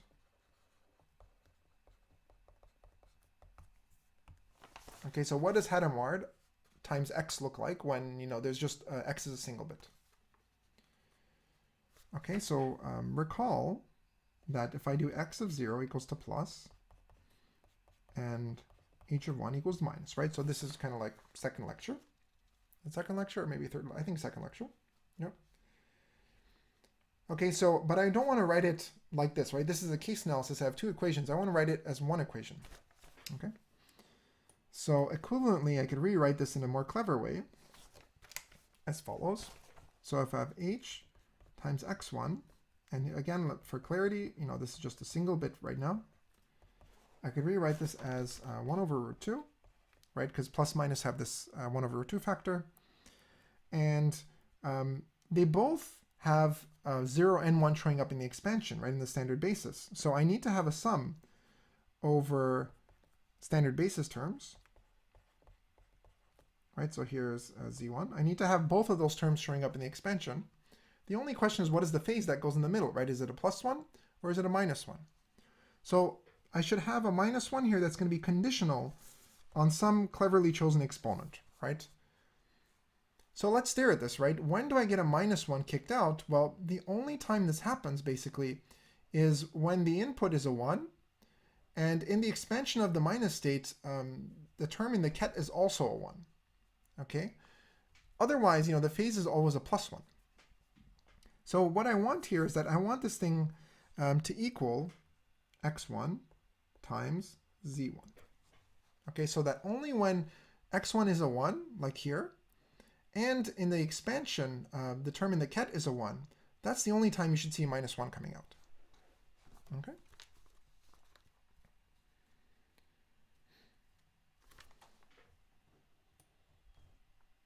So, this is maybe is a little bit confusing the first time you see it. So again, as a sanity check, let's very quickly just verify that it works for 1. So if I do h of, say, 0, for example, right, what happens is I get, well, let me do it for h of 1, right? Then I get 1 over root 2, right? And now there are two terms in this expansion. I get minus 1 to the 1 tensor 0, sorry, times 0, plus minus 1 to the 1 times 1. Right? If you apply this formula, this is what it gives you. And if you stare at this long enough, you'll see that, of course, this goes away, just goes to a 1. And this will then become a minus 1, right? And so indeed, you get the minus state as you're supposed to. Okay, so that tells me in a very clean way how to write down the action of a single Hadamard on a single qubit. And now let's just generalize this to n Hadamards acting in parallel on n qubits, okay, in the standard basis. So more generally,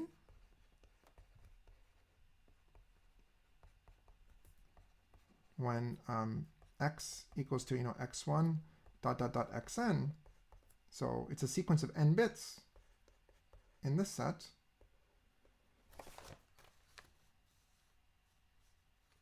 Okay. Okay, so in the Ket-Brown notation, I could write it like this, right? x1, x2, dot dot dot, all in tensor product. Okay. So what does this do? Well, now I'm going to have the Hadamard tensor x. Okay, n copies of the Hadamard. I could rewrite this just as h of x1 tensor dot dot dot tensor h of xn. Okay, so each subsystem gets a copy of h. And now what I'll do is I'm just going to apply this formula, right? I know how this thing acts in the single qubit space, and now I have n of these single qubit spaces, right? So let's just write out my formula. And by the way, this will explain why I bother to write this 1 here as a subscript, because now I have to actually distinguish the subscripts. So what is this going to equal to? Well, each of these will give off a copy of 1 over root 2. Okay, so let me be clear first. We're going to apply this here. So I'm going to get 1 over root 2, but now there's n of them. So I'll get to the power n. Okay. And now I get the following, right? For each one, I'm going to get first the sum over z1 in 0, 1 minus 1 to the x1 z1 of z1, right? That's in the first register now. And I'm going to get the same thing on all the registers. So on the very last one, I'm going to have the same thing, but now let me index it as Zn. Negative 1 to the xn times Zn times Zn. Okay. Okay, so what do I have here? I've got n sums, right? Each over a single bit, basically. And I have these n cats. And so now let me just kind of bring the sums all together. So here I could rewrite this as just rewriting the constant in front. So instead of writing all of the bits individually, I'm just going to collect them together and just call this now a string z all over n bits, not just one bit. Okay, so I just have a single sum now over all the n-bit strings. And therefore the ket term, when I bring together all the z's, z1 through zn, I could just write it as a string z if I like. Okay, now the question is, what is the phase, right? And the point is that, these are all just scalars to some power. So, they all have the same base. I'm just going to add the exponent. So I'm going to have minus 1. And so here I'll get x1 z1 plus x2 z2 plus dot dot dot plus xn zn. Okay.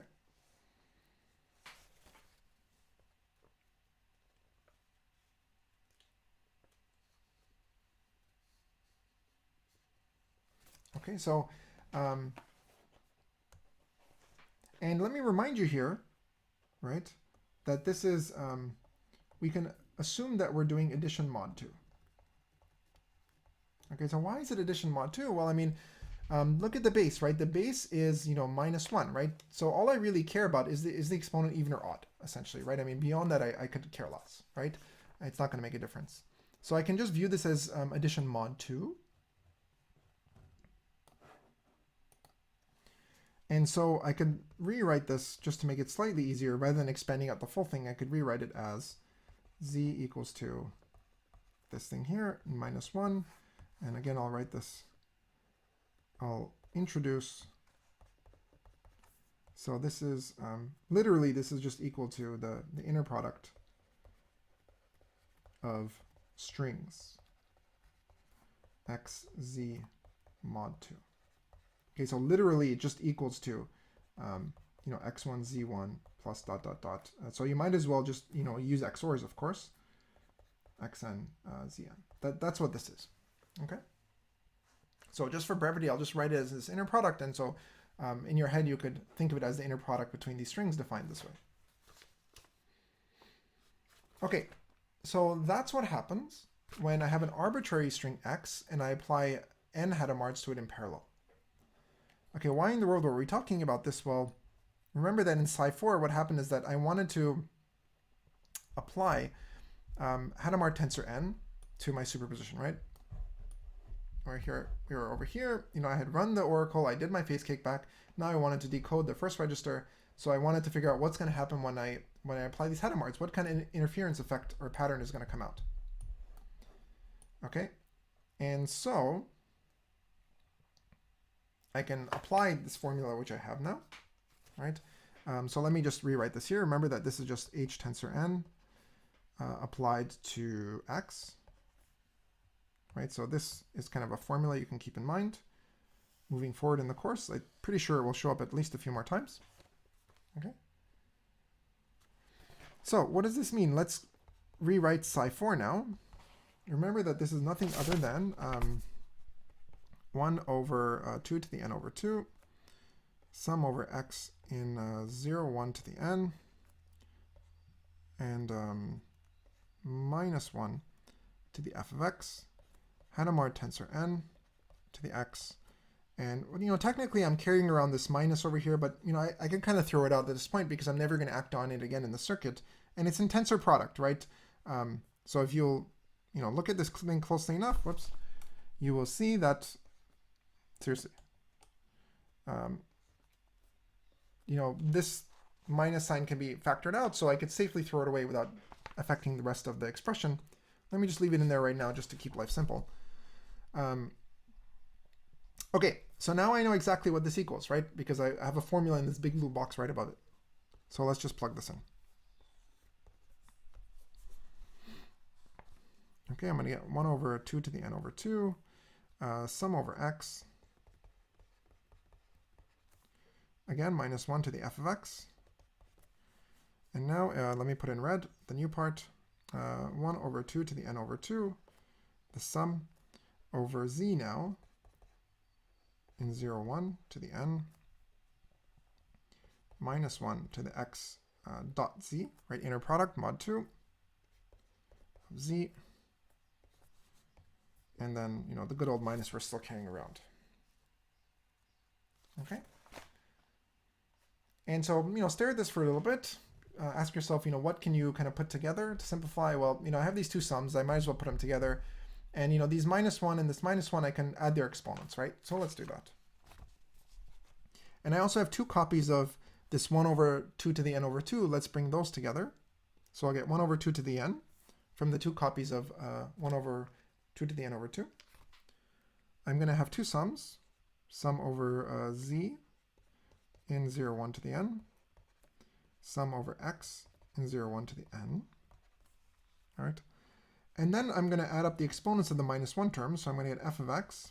And again, you know, I might as well just do an XOR here because it's all mod 2. My base is a minus 1.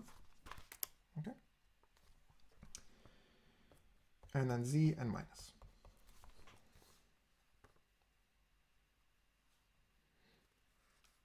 Okay. So this is my final state right before I measure now, right? And remember, my goal is to measure this thing here, right? Now we measure this. Okay, in the standard basis. So when you look at this thing, you're like, you know, what in the world is this, right? Like, it's not even clear where you should begin in analyzing this thing, right? Now, luckily, it turns out that in retrospect, you know, it's kind of nice the way this works out, that it's fairly clean and easy. But when you first look at this, it's not obvious at all, right? So first, there are 2 ways to look at this, right? So, you know, forget about, you know, quantum mechanics, forget about quantum computation. You're just staring at a math equation, right? You always ask yourself, you know, where do the variables show up? What can I factor out? What can I put together, right? To simplify it as much as possible for parsing it, right, in your head. And so if you stare at this long enough, you'll notice that, you know, the x terms, right, they're over here. They occur in this little bracket here, right? Everything outside of that bracket doesn't involve an x. So here's a sum, right, involving, you know, minus 1 to various powers, f of x, XOR x dot c. Okay? And so, you know, the analysis is going to hinge on really understanding the sum, essentially. Okay, that's what it turns out is going to happen.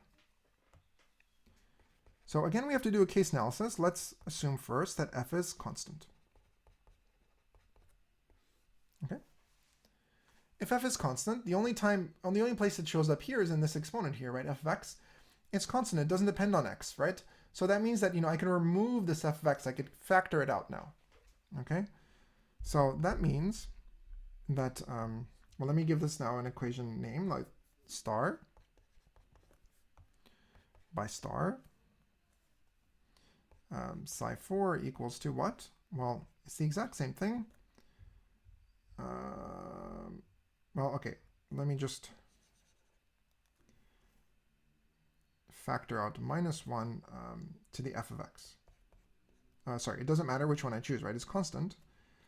So I might as well choose, you know, 0 to the n. Pick your favorite input. The answer is always the same. Times 1 over 2 to the n times the sum over z in 0, 1 to the n.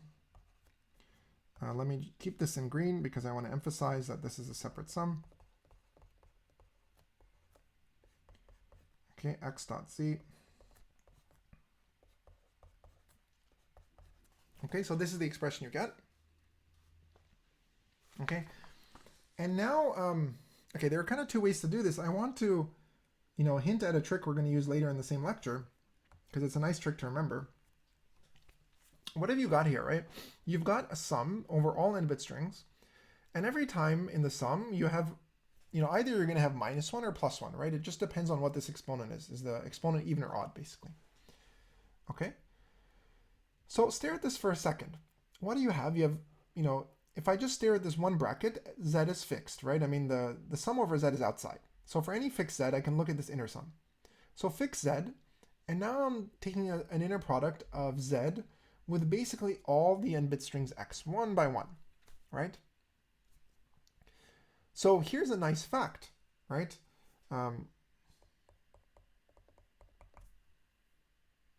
Okay, that's very much worth remembering. It shows up in a number of settings, both classical and quantum, which is that, you know, you fix your favorite string z and 0, 1 to the n, and then over all, oops, not oval, over all x in the same space, 0, 1 to the x,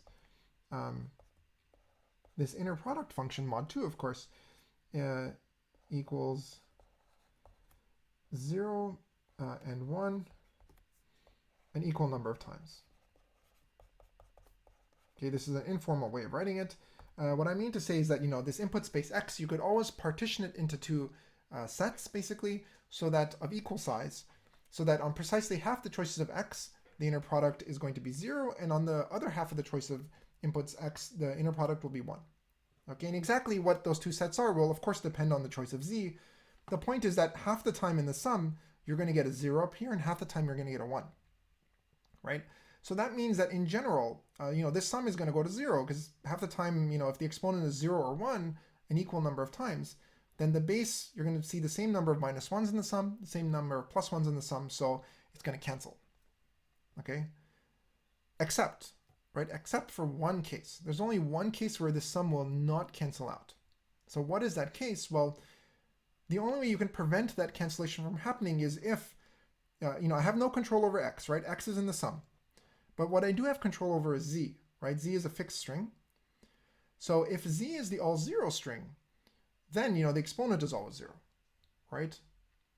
So then you're always adding the same term. You don't get any cancellation. That's the only way you get away from this, right? So therefore, what we can say is that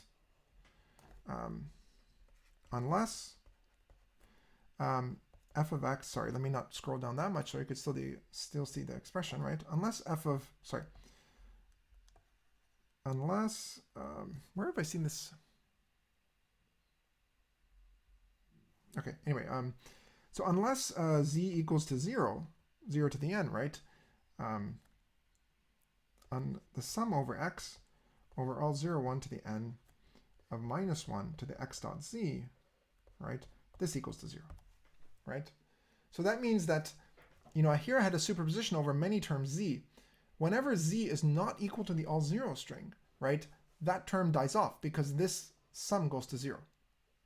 So the only term I'm left to care about is what happens when z is equal to 0 to the power n. Okay, so when z equals to 0 to the power n, right? Okay, so maybe I should, okay, sorry, fine. Let's just see what happens, right?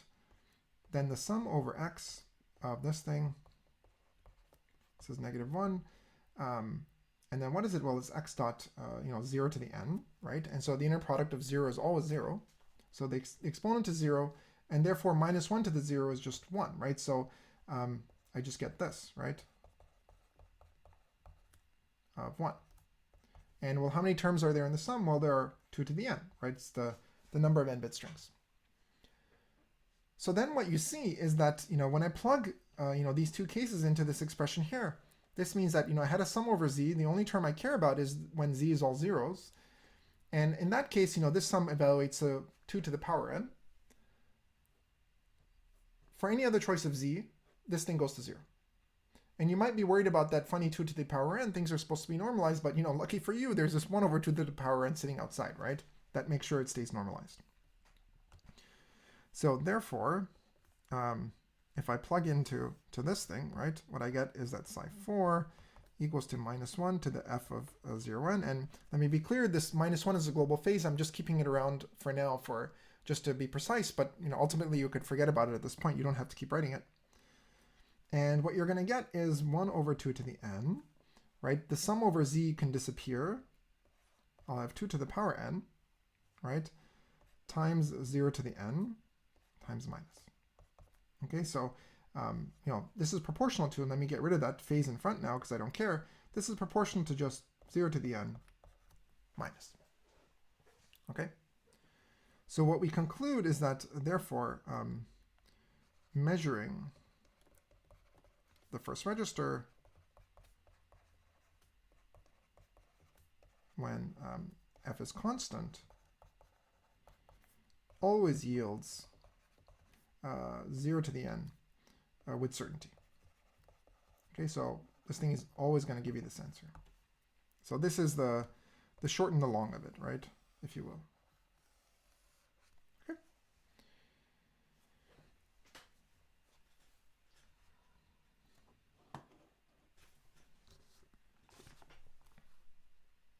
Okay. Yeah. So that's the way I would like to analyze it. So remember this fact. We're going to actually use it again in this exact same lecture. This inner product function, if you fix one of these strings and you kind of cycle through all the choice of x, precisely for half the choice of x, the inner product is 0. For the other half, it will equal to 1. Okay, so that's the case where f is constant. Let's see what happens in the measurement when f is balanced. Okay, so what string do you get, right? So right now, again, let me just remind you of the context here, right? The context here is that, where are you, my friend? There, right? So now when f is balanced, when we measure here, we're always going to see all zeros coming out on this first register. And now the question is, what happens when f is balanced, right? So there are 2 to the n minus 1 in the base strings left that could possibly show up when f is balanced, right? So which one is going to show up? That's not obvious at all now. But we certainly don't want it to be the all zero string, because if it's all zeros, then we cannot distinguish the balanced case from the constant case.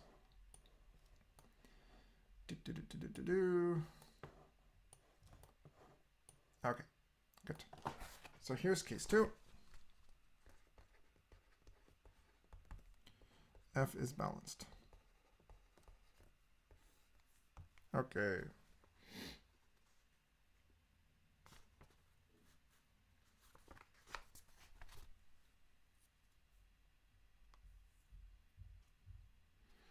So now we're going to do the exact same thing except backwards.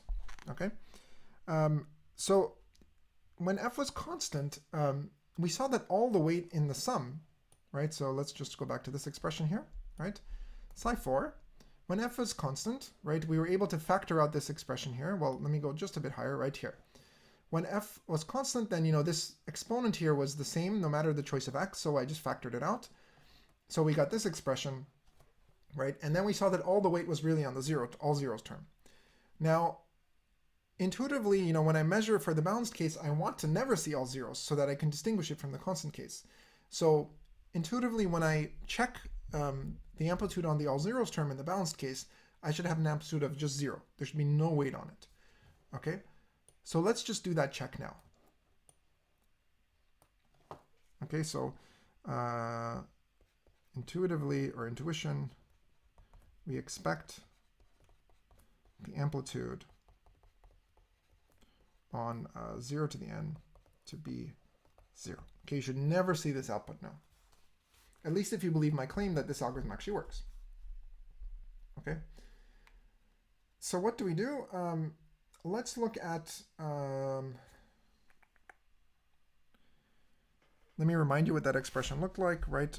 Psi 4, recall, just so I don't have to keep scrolling up over and over again, right? This thing equal to 1 over 2 to the n, sum over z in 0, 1 to the n, sum over x in 0, 1 to the n,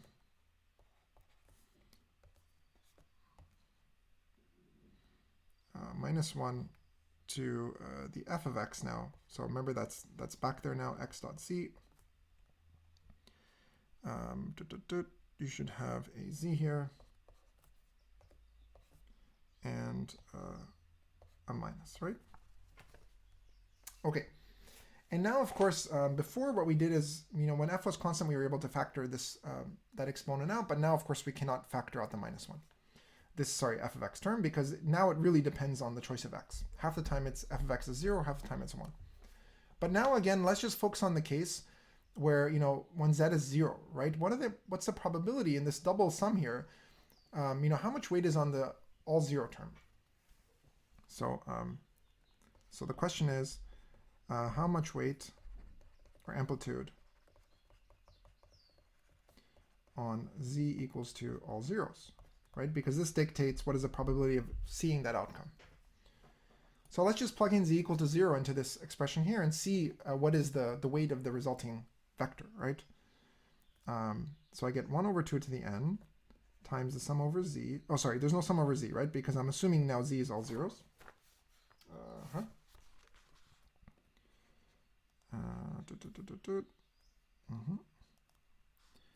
So now I'm going to sum over all x in 0, 1 to the n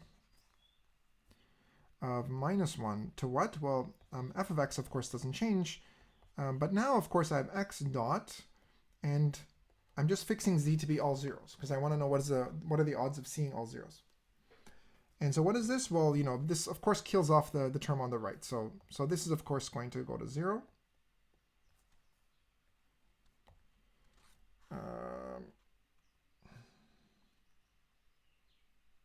So 1 over 2 to the n, sum over x in 0, 1 to the n of minus 1 to the f of x. Right, this is what we get. And, oops, where did my brackets go? Okay, there we go. Okay. And okay, now, of course, oh yeah, so now here we have this expression. So the amplitude on the all zero state is just this, right? It's a sum over all minus 1 to the f of x, right? But f is balanced. Okay, so what does that mean, right? If I'm looking at this expression over here, right, it's 1 over 2 to the power n, and if f is balanced, right, then, you know, half the time for half the inputs x, you know, this f goes to 0 and half of it goes to 1, right? So that means that, again, I'm going to have this, you know, like a telescoping sum, not really telescoping, of course, but, you know, this is all going to cancel out. It's going to go to 0. Okay? So this means that the amplitude on the all zero state is going to be 0. So all the weight is on the rest of the state. So when I measure, so measuring yields an outcome other than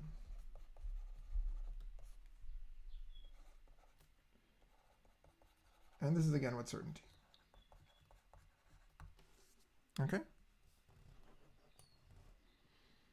So what does this mean? So this is what's the conclusion of this? The conclusion is that, so if we measure f, sorry, not f. If we measure 0 to the n, right, that f is constant. So let's say if I measure, you know, some z which is 0 to the n, and if I measure anything other than 0 to the n, then I know that f is balanced.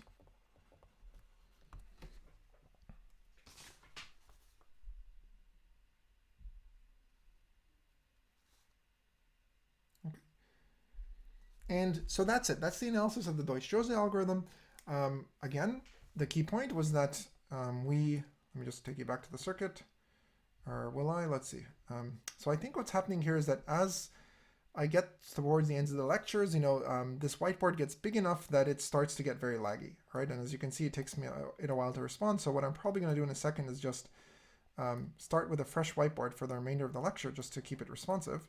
But before I do that, over here, right? So when we measured here with a single query, a single call to UF, we're able to determine with certainty whether, you know, f was constant or balanced. Okay, so if it's constant, you saw all zeros here. If it's not constant, you saw some other string. Okay, now what other string? Well, you know, that's a very nice mystery, and, you know, like I said, where there's smoke, there's fire, right? And we're going to see exactly what that's going to mean shortly.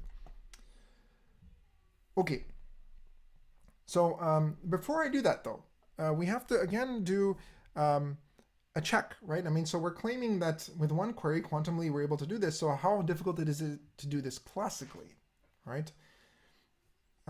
So for this, let me start with a new whiteboard. Okay, so let's start with a new whiteboard, just to make it maybe a little bit more responsive, hopefully. That's the hypothesis, at least. And let's talk about classical algorithms.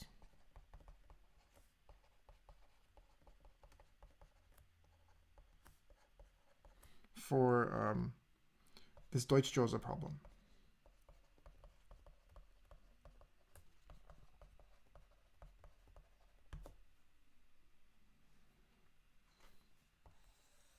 Okay, so remember again, the input is, some function f that takes you from n bits to 1 bit, and the output is f constant or balanced. Okay, so if we're talking about deterministic, and we saw that with a quantum query algorithm, we can do it with 0 error with just one shot, one query to the oracle. So if we're talking about deterministic, 0 error algorithms, right, classically, right, what are you going to do? Well, in the worst case, you could get very, very unlucky, right? And you could query all the position, even, well, okay, first of all, when the constant is, sorry, okay, let's just be very clear, right? So there are two cases. If f is constant, right, as you're querying, basically, you're going to see, well, okay, sorry, let me see, make sure I want to,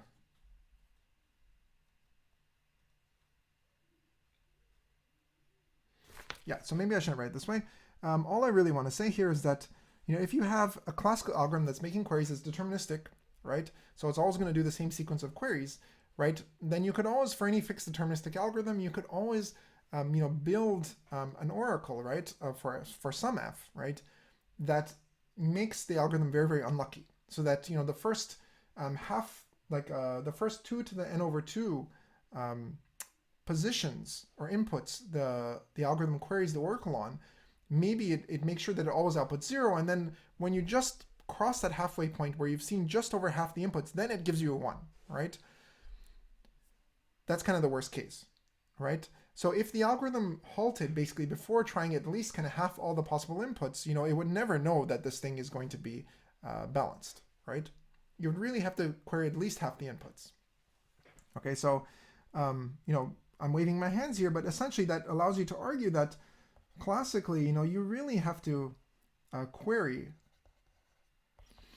on the order of 2 to the n over 2 positions. So half the inputs. Okay, so more accurately, you need to query at least 2 to the n over 2 plus 1 positions, right? Because using kind of like a simple adversary argument, like that I more or less just sketched, right? You could always argue that no matter what sequence of queries the algorithm makes, the first 2 to the n over 2 queries, the adversary always just returns the same answer, 0, 0, 0, 0. So it looks constant.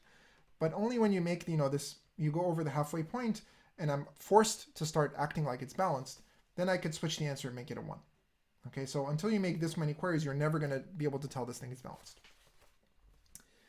Okay, so that's for a deterministic algorithm, right? 0 error.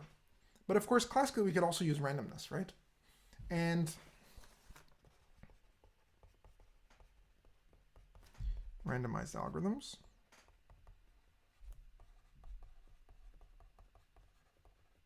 Classical, right? And here we'll see that kind of the advantage that Deutsch-Josza gives you kind of totally breaks down, right? So later, of course, things like Simon's problem will give us a genuine separation even against randomized algorithms. But for Deutsch-Josza, let's just see how well we could do with a randomized algorithm, right? So intuitively, here's a naive algorithm, right? So how would you tell if the function was constant or balanced? Right? Of course, you can't look at f other than through its input-output behavior, so it's not like you can look at its inner workings. The only thing you could do is query f at whatever position you want. So the naive thing to do, of course, is, well, just pick a random input and see what f does, right? And kind of, if the function is constant, of course, you're always going to see the same answer, regardless of what position you query. But if the function is balanced, then half the inputs will give you 0 and half of them will give you 1, right? So every time you make a query, if you pick the input at random, the odds that you're going to see a 0 or a 1 is always a half, right? So intuitively, you expect to see kind of a switch in answer very quickly. Okay, and let's formalize this. So here's a naive classical algorithm. Repeat k times. Okay, and we're going to specify what k is in a second. We're going to think about the probability of error in terms of k. So pick your input, x, in the space 0, 1 to the n uniformly at random. Okay. Call the oracle UF. And now it's just a classical oracle, right, to evaluate. So I'm not doing anything in superposition. To evaluate f of x, right? And if f of x differs from any previous answer, output, well, of course you want to halt. So halt and output balanced. Okay. And after you've done this k times and you haven't seen a switch in answer, then you're just going to assume that it's constant.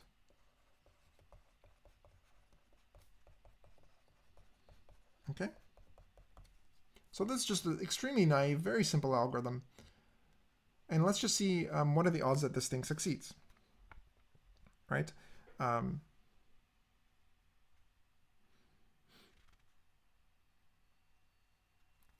And so what you see here is that, first of all, if the function is really constant, right, then whenever I pick an input and I evaluate the function, right, I'm always going to get the same answer. It's a constant function.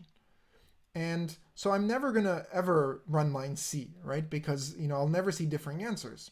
So I'm never going to output balance. So eventually, once this loop terminates, I'm just going to halt and output constant. So the answer when f is constant will always be right. This algorithm is always right.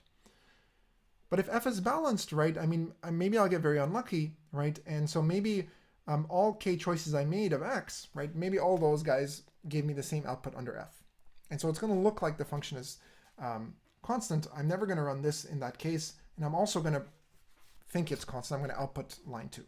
And then I'm going to make an error. So this algorithm has one-sided error, meaning that i.e. it's always correct if f is constant, right? The only case where it could be wrong is if f is balanced. So question, what is the probability of error? What is the probability of error when f is balanced? Right, that's the only time we can make an error. Okay.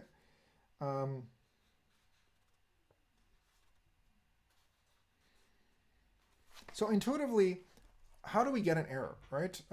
Well, the function f is balanced, and repeatedly I evaluate f on on k inputs chosen uniformly at random, and they all output the exact same answer, right?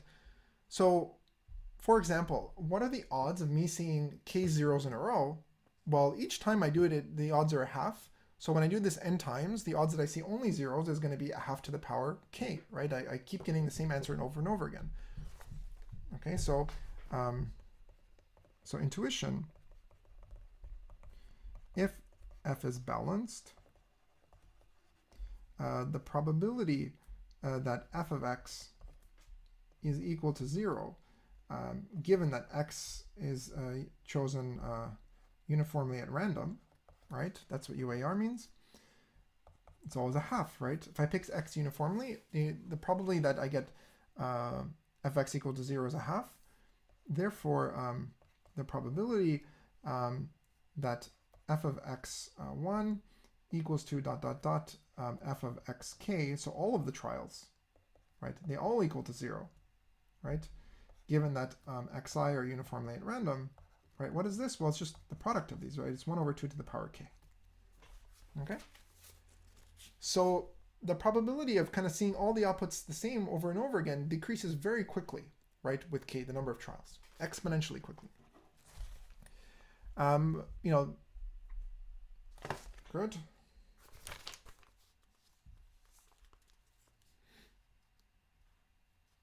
So now let's talk about what is the probability of success as a result. Therefore, the probability of success is what?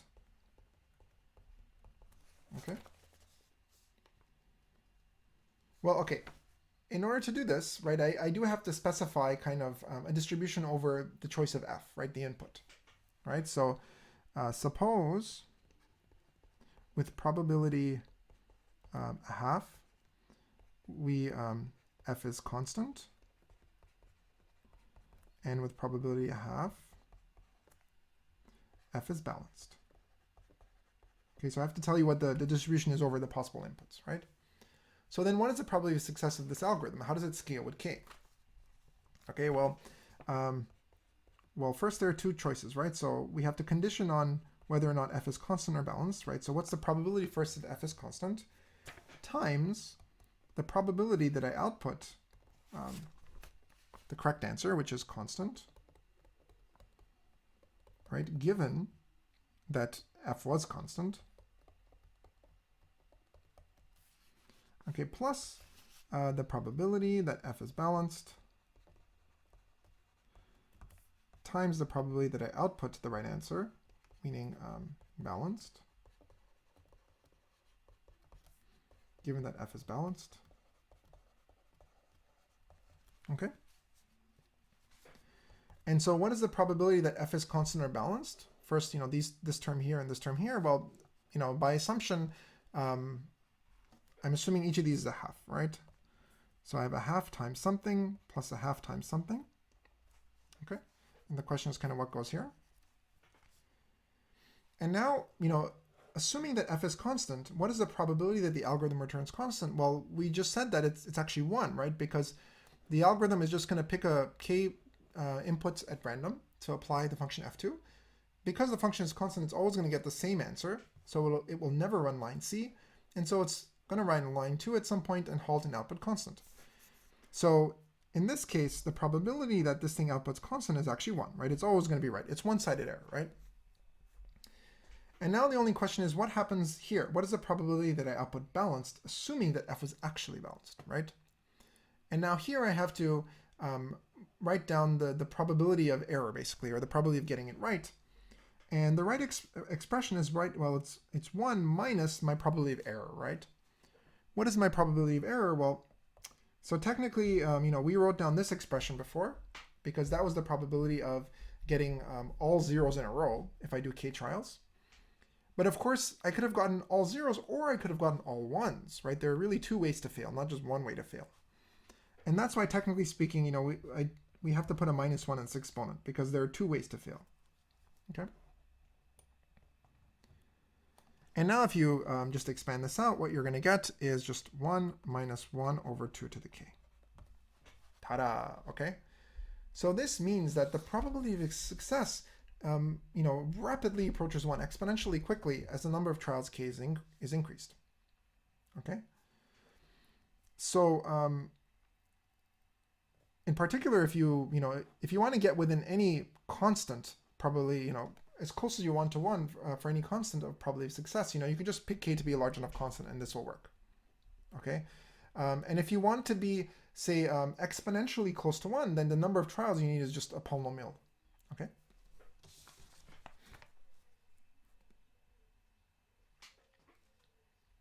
So in other words, the point here is that even though the Deutsch-Josza algorithm does very well against deterministic zero-error classical algorithms, when you allow classical algorithms to be more realistic, meaning they can have some probability of error and they can use randomization, then kind of the Deutsch-Josza seems a lot less impressive, right? I mean, because you could essentially solve the same problem classically using this extremely naive algorithm, right? Just randomly sample inputs, right? Good, but again, that's not the point of this algorithm. It was really a very early kind of proof of concept that at least in certain settings there seems to be a strong separation between classical and quantum, right? And later, of course, we'll do Simon's algorithm. I believe it should be coming up soon. But in Simon's algorithm, the separation will actually be will hold even against randomized classical algorithms. Okay, so you should really think of this as like a sequence of results that people were like, oh, like Deutsch's algorithm is interesting. Look, it's doing something non-trivial, and then can we do better? Can we really get separations even against randomized algorithms? And that's kind of how it went, at least as far as I know. Good. So last item on the menu for today. We talked about the Deutsch-Josza algorithm, which says that given an n-bit function f,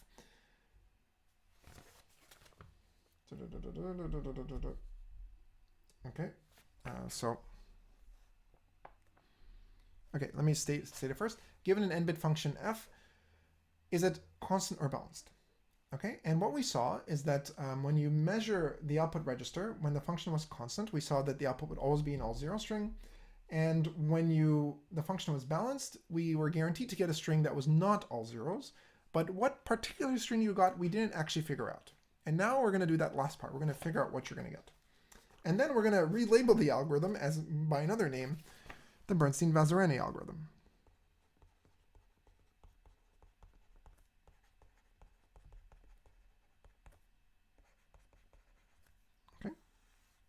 Okay, and the nice thing of the Bernstein-Vazirani algorithm is essentially going to be that the problem it's going to solve is a lot more natural actually now. Okay. And again, this is going to be this idea of where there's smoke, there's fire, right? So there's really a lot more interesting going on. So for this, I'm just going to say, let's go back for a second to the Deutsch-Josza algorithm. And remember that before we measure, right at the very end, the state, so before measurement, we had the state psi4, right? And this was what? It was 1 over 2 to the n, the sum over z and 0, 1 to the n.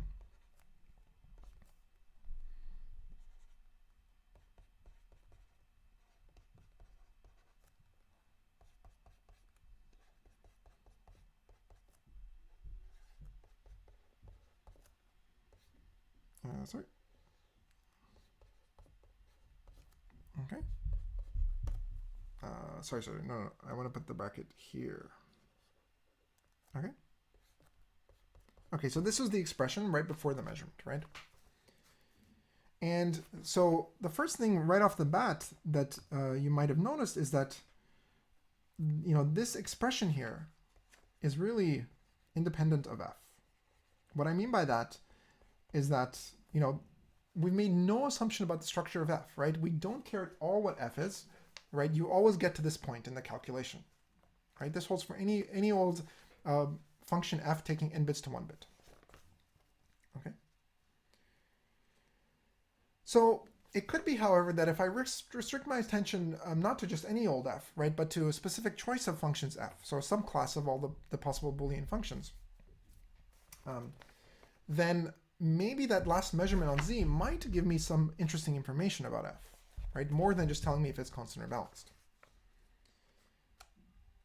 Okay, so the question is, what class of functions should I restrict my attention to, right? So it's not obvious, of course, what you should choose, but if you look at this thing for a second, this thing here, if I think of x as a variable, this is essentially a linear function, or an x, right? It's just going to be like z times x, right? It's a linear function.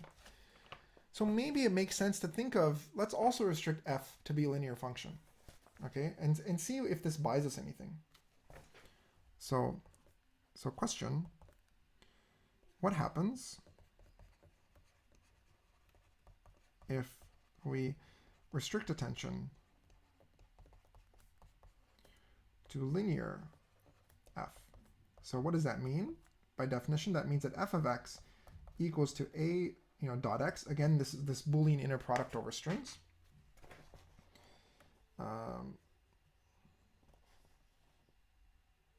Okay. For some hidden or unknown. Okay, so you don't exactly know, of course, what a is. You just know that there is some n-bit string, right? That's what the black box encodes. Let's imagine this is the case. Okay, and actually more generally, and this will be useful to us actually, we can consider not just a Boolean, not a linear function, but an affine f, which means that f of x is equal to not just a dot x, right? So this is the linear portion, but now you get to put on this shift. Okay, and so now a is just some string, and b is just going to be a single bit. Okay. So what happens when f most generally is an affine function of this form? Sorry, let's move this up so you can see it. So same thing as before, right? Except I can also put in this shift that doesn't, this constant shift that doesn't depend on x. Okay, and b is of course just a single bit because the inner product outputs a bit. Okay, so what happens now? Well, let's just plug it in. Let's assume my function looks this way, and let's see what the measurement now reveals. Okay.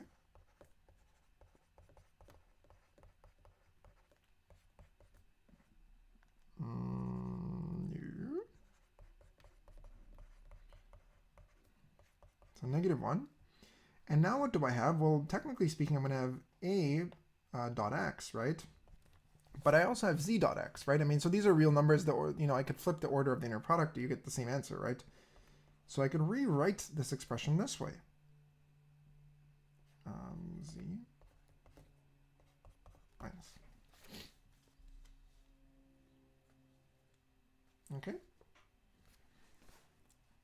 So this is why, you know, we were looking at this as a linear function, because intuitively, if I make this linear too, then I can just kind of factor out the z part and the a part together, right? That's why you might have guessed that maybe f should be linear, and let's see what happens then, right? So, so the probability now of measuring z now, right, is equal to what? Well, again, sorry, I should put this bracket here, of course. So that probability is what? It's just, you know, this amplitude squared. Of course, we also have to account for this normalization in front, right? So it's just going to be, you know, 1 over 2 to the n, that's normalization in front, times, you know, everything in the sum, right? It's 0, 1 to the n, minus 1 to the a plus c dot x. And then I have to square it, right? Because it's a, you're looking at the 2 norm, right? The Euclidean norm tells you the odds of seeing that output. Okay.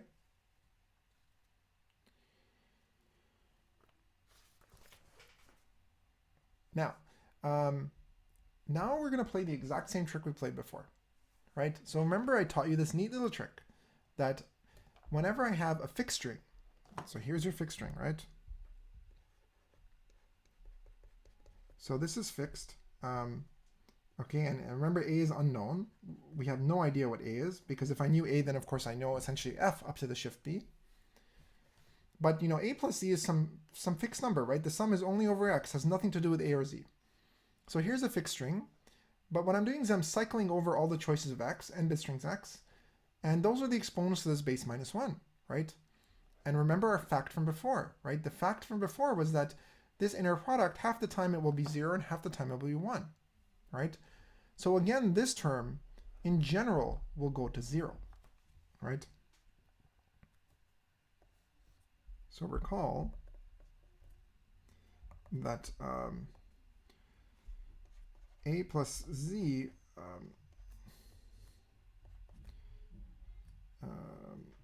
equals to, well, okay, let me not write it this way. So recall that for fixed a plus z dot x, sorry, for fixed a plus z, I should say, the inner product is 0 half the time and 1 half the time, right? Over all the choices of x.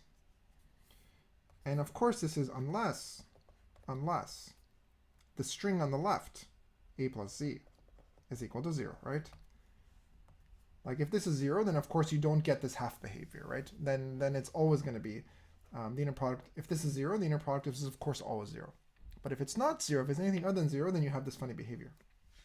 Okay, so what does that mean? That means that this probability here is 0, okay, if a plus z is not equal to 0, right?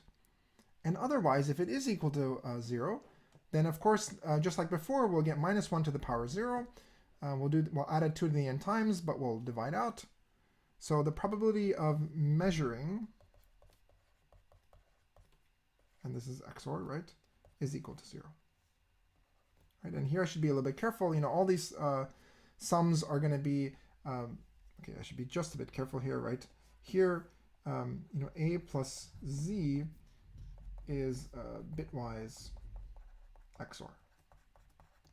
Okay, so the string basically is what? It's going to be a1 XOR z1 concatenated with a2 XOR z2 and so forth. Okay, so that's, I should be clear what I mean by the XOR of two strings, right? Because a and z here are not 1 bit, they're n-bit strings. Okay. So what we see is that, if the function happens to be linear, right? Forget about the affine part, forget about this plus b for now. If it's linear, then the probability of measuring any output z is basically the following. If a plus z is not equal to the all zero string, then you're never going to see that choice of z, right? But if a plus z is equal to the all zero string, then you're certainly going to see that choice of z. Okay? Okay, so what does this mean? This implies that measuring yields a z such that a XOR z, or bitwise XOR, is equal to 0 then, like with certainty. Okay, so what string is this? Well, there's only one string, right? The only choice of z, so that it's XOR, bitwise XOR with a is all zeros, is just z equals to a, right? That's the only choice you could have, because essentially it's just undoing all the bits of a one by one, right? That's what it's doing. And this is bitwise, right? This is not like a global sum. Okay? So what is this saying, right? This is saying something a little bit remarkable, right? It's saying that when I measure, right, what am I getting? What do I see in that register, right? So remember that what we did in the circuit was, we had all zeros, we did Hadamard's, okay, then we did UF, and then we measured these guys. Sorry, there's of course another wire here. Okay, but then we did more Hadamard's, and then we measured, right? Okay, and so what do we see over here? Right, so if the function is linear, okay, then the choice of z you see actually is precisely the hidden constant term a. Okay, so where's my function? So if my f looks like this, right? So maybe let me write it in words, actually, maybe it's a bit nicer, right? So conclusion. So in the Deutsch-Josza algorithm, right, this is the exact same algorithm. So if f happens to be of this form, a dot x, right, then measuring at the very end yields a. Okay? So not only do you learn that a function is constant or balanced, which is, first let me be clear, it's not obvious at all from the discussion right now that this is revealing whether the function is constant or balanced right now. But what it's going to reveal to you is that hidden constant string a. Okay, so you can extract that string a using just a single query. Okay, so in other words, it solves this problem really. If you're promised that the input is a black box function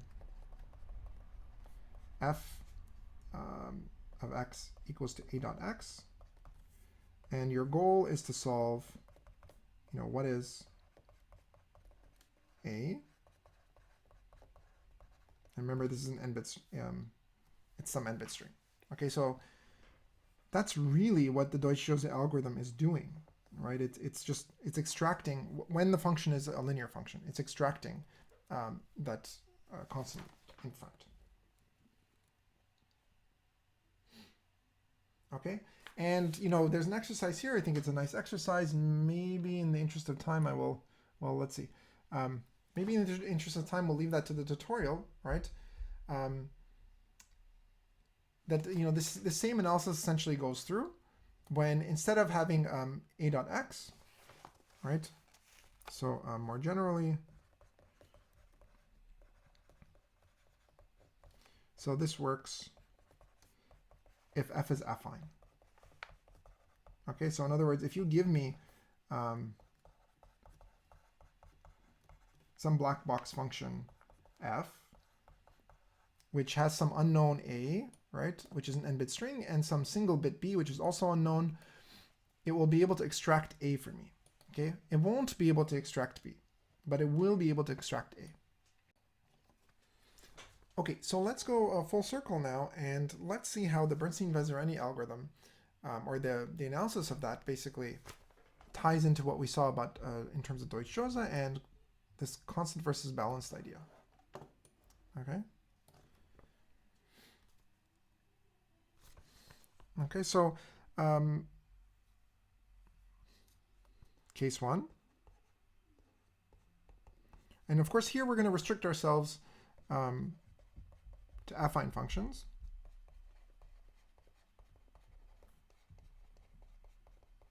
Okay, this is important because that's the case in which the Bernstein-Vazirani analysis holds. Okay.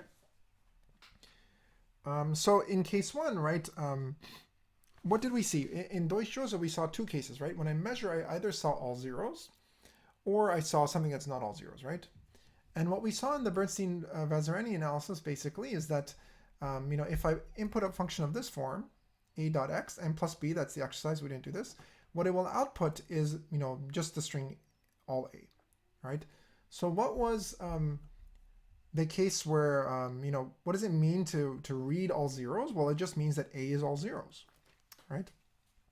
So measuring z equals to 0 to the n, right, means that a equals to 0 to the n, right? Meaning that f of x equals to just b, right? Okay. But b is independent of x, right? This is a constant function, right? So if you see all zeros, then, in this linear framework or this affine framework, that means that your function really was constant.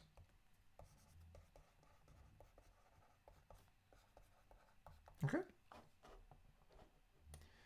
And conversely, let's go to case 2. Suppose you measure something that's not all zeros. Okay.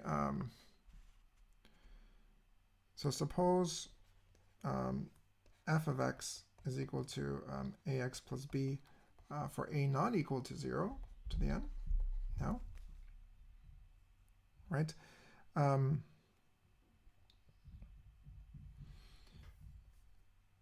So then measuring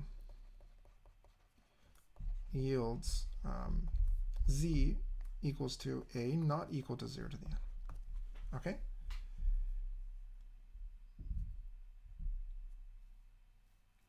And so what does this mean? Now I claim that f is balanced. Right? Which is exactly what you expect. Like in Deutsch-Josza, when I measured something that was not equal to 0, right, then I concluded that I had a balanced function, right? So if I look at my choice of f, right, here's my f. If I know that a is not equal to 0, I claim that the function is balanced, right? Why is this true? Okay.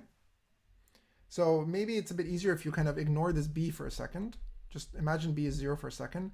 Why is it true that f of x equals to a dot x, the inner product, right, is balanced? Well, again, this is the third time we're going to use this trick that if I fix a and I look at the inner product over all the choices of x, right, exactly half the time it's going to go to 0, half the time it's going to go to 1, right? This is a fact we've already seen now. And so this function by definition is balanced then, assuming a is non-zero. And when this is a balanced function, then of course if you add this b on, again this is addition mod 2, right, then all it's going to do is it's just going to swap the cases which give an output 0 and 1, right? So it's not going to change the fact that it's balanced, it's just going to permute the inputs which go to 0 versus 1 essentially. Okay, use previous magic fact. Okay, so this is the fact we've already used twice. Okay. So this is basically the connection to the two, right? That if you look at kind of linear functions, which is the case in which, the Bernstein-Vazirani analysis holds, then you get exactly what you expect, right? So when you do measure all zeros, then your function is indeed constant, and it's a constant linear or affine function. And if you measure anything other than all zeros, then your function is actually a balanced function. Okay, that's it. Okay, now of course I'm going to leave it to you as an exercise to actually prove this fact. So this is the last exercise in the lecture notes. Okay, so this is the same fact we've used over and over again, but it's stated here again in the last exercise. So I'll let you prove that on your own, or maybe we could also do it in the tutorial, but that's certainly where we're going to stop as far as the lecture is concerned. Okay, so that is the Deutsch. Well, what do? We did a recap of today quickly. We defined the Oracle query model. Okay, so we have black box access to a function. We only care about the number of queries we make, right? And based on that, we gave the Deutsches algorithm, and then following that, the Deutsch-Josza algorithm, which shows how to determine, given a black box function f, is it balanced or constant? And then what we showed is that that function or that problem itself is maybe not so natural, but you could always reinterpret it for the case of linear functions via the Bernstein-Vazirani approach, basically, that shows that if you give this thing an affine function, then it will extract kind of the scalar a out of that equation for you, which is really nice. That's actually useful. Good. And of course, the key thing here, another key thing is that while it's true that you have a separation between the quantum setting here versus classical algorithms, which are zero error deterministic, that separation completely breaks down if you allow classical randomized algorithms, okay, for this Deutsch-Josza problem. Okay, so you should really treat this as kind of a first example where you can do something interesting quantumly, but it's not necessarily convincing separation in terms of beating classical algorithms at this point. Yeah? Not to mention the fact that, of course, we're working in a query model, and to compare quantum to classical in this query model is, there's a bit of an asterisk on this, right? Because in reality, you're not working in a query model in some sense, right? Nevertheless, the query model has proven to be extremely useful, I should really stress. So, for example, Simon's problem, for which there is a provable separation between classical and quantum, even for randomized classical algorithms, that was the inspiration for Shor's factoring algorithm. Okay, so even though it was developed in the query model originally. Okay, so the query model is actually quite important. There's a lot of research that goes into it. Okay, so that's it. Hope you enjoyed this week's lecture. We have now started algorithms. Hope you guys have a good week. I'll keep you up to date on the status for the deadline for the assignment for this week. Okay, have a good one.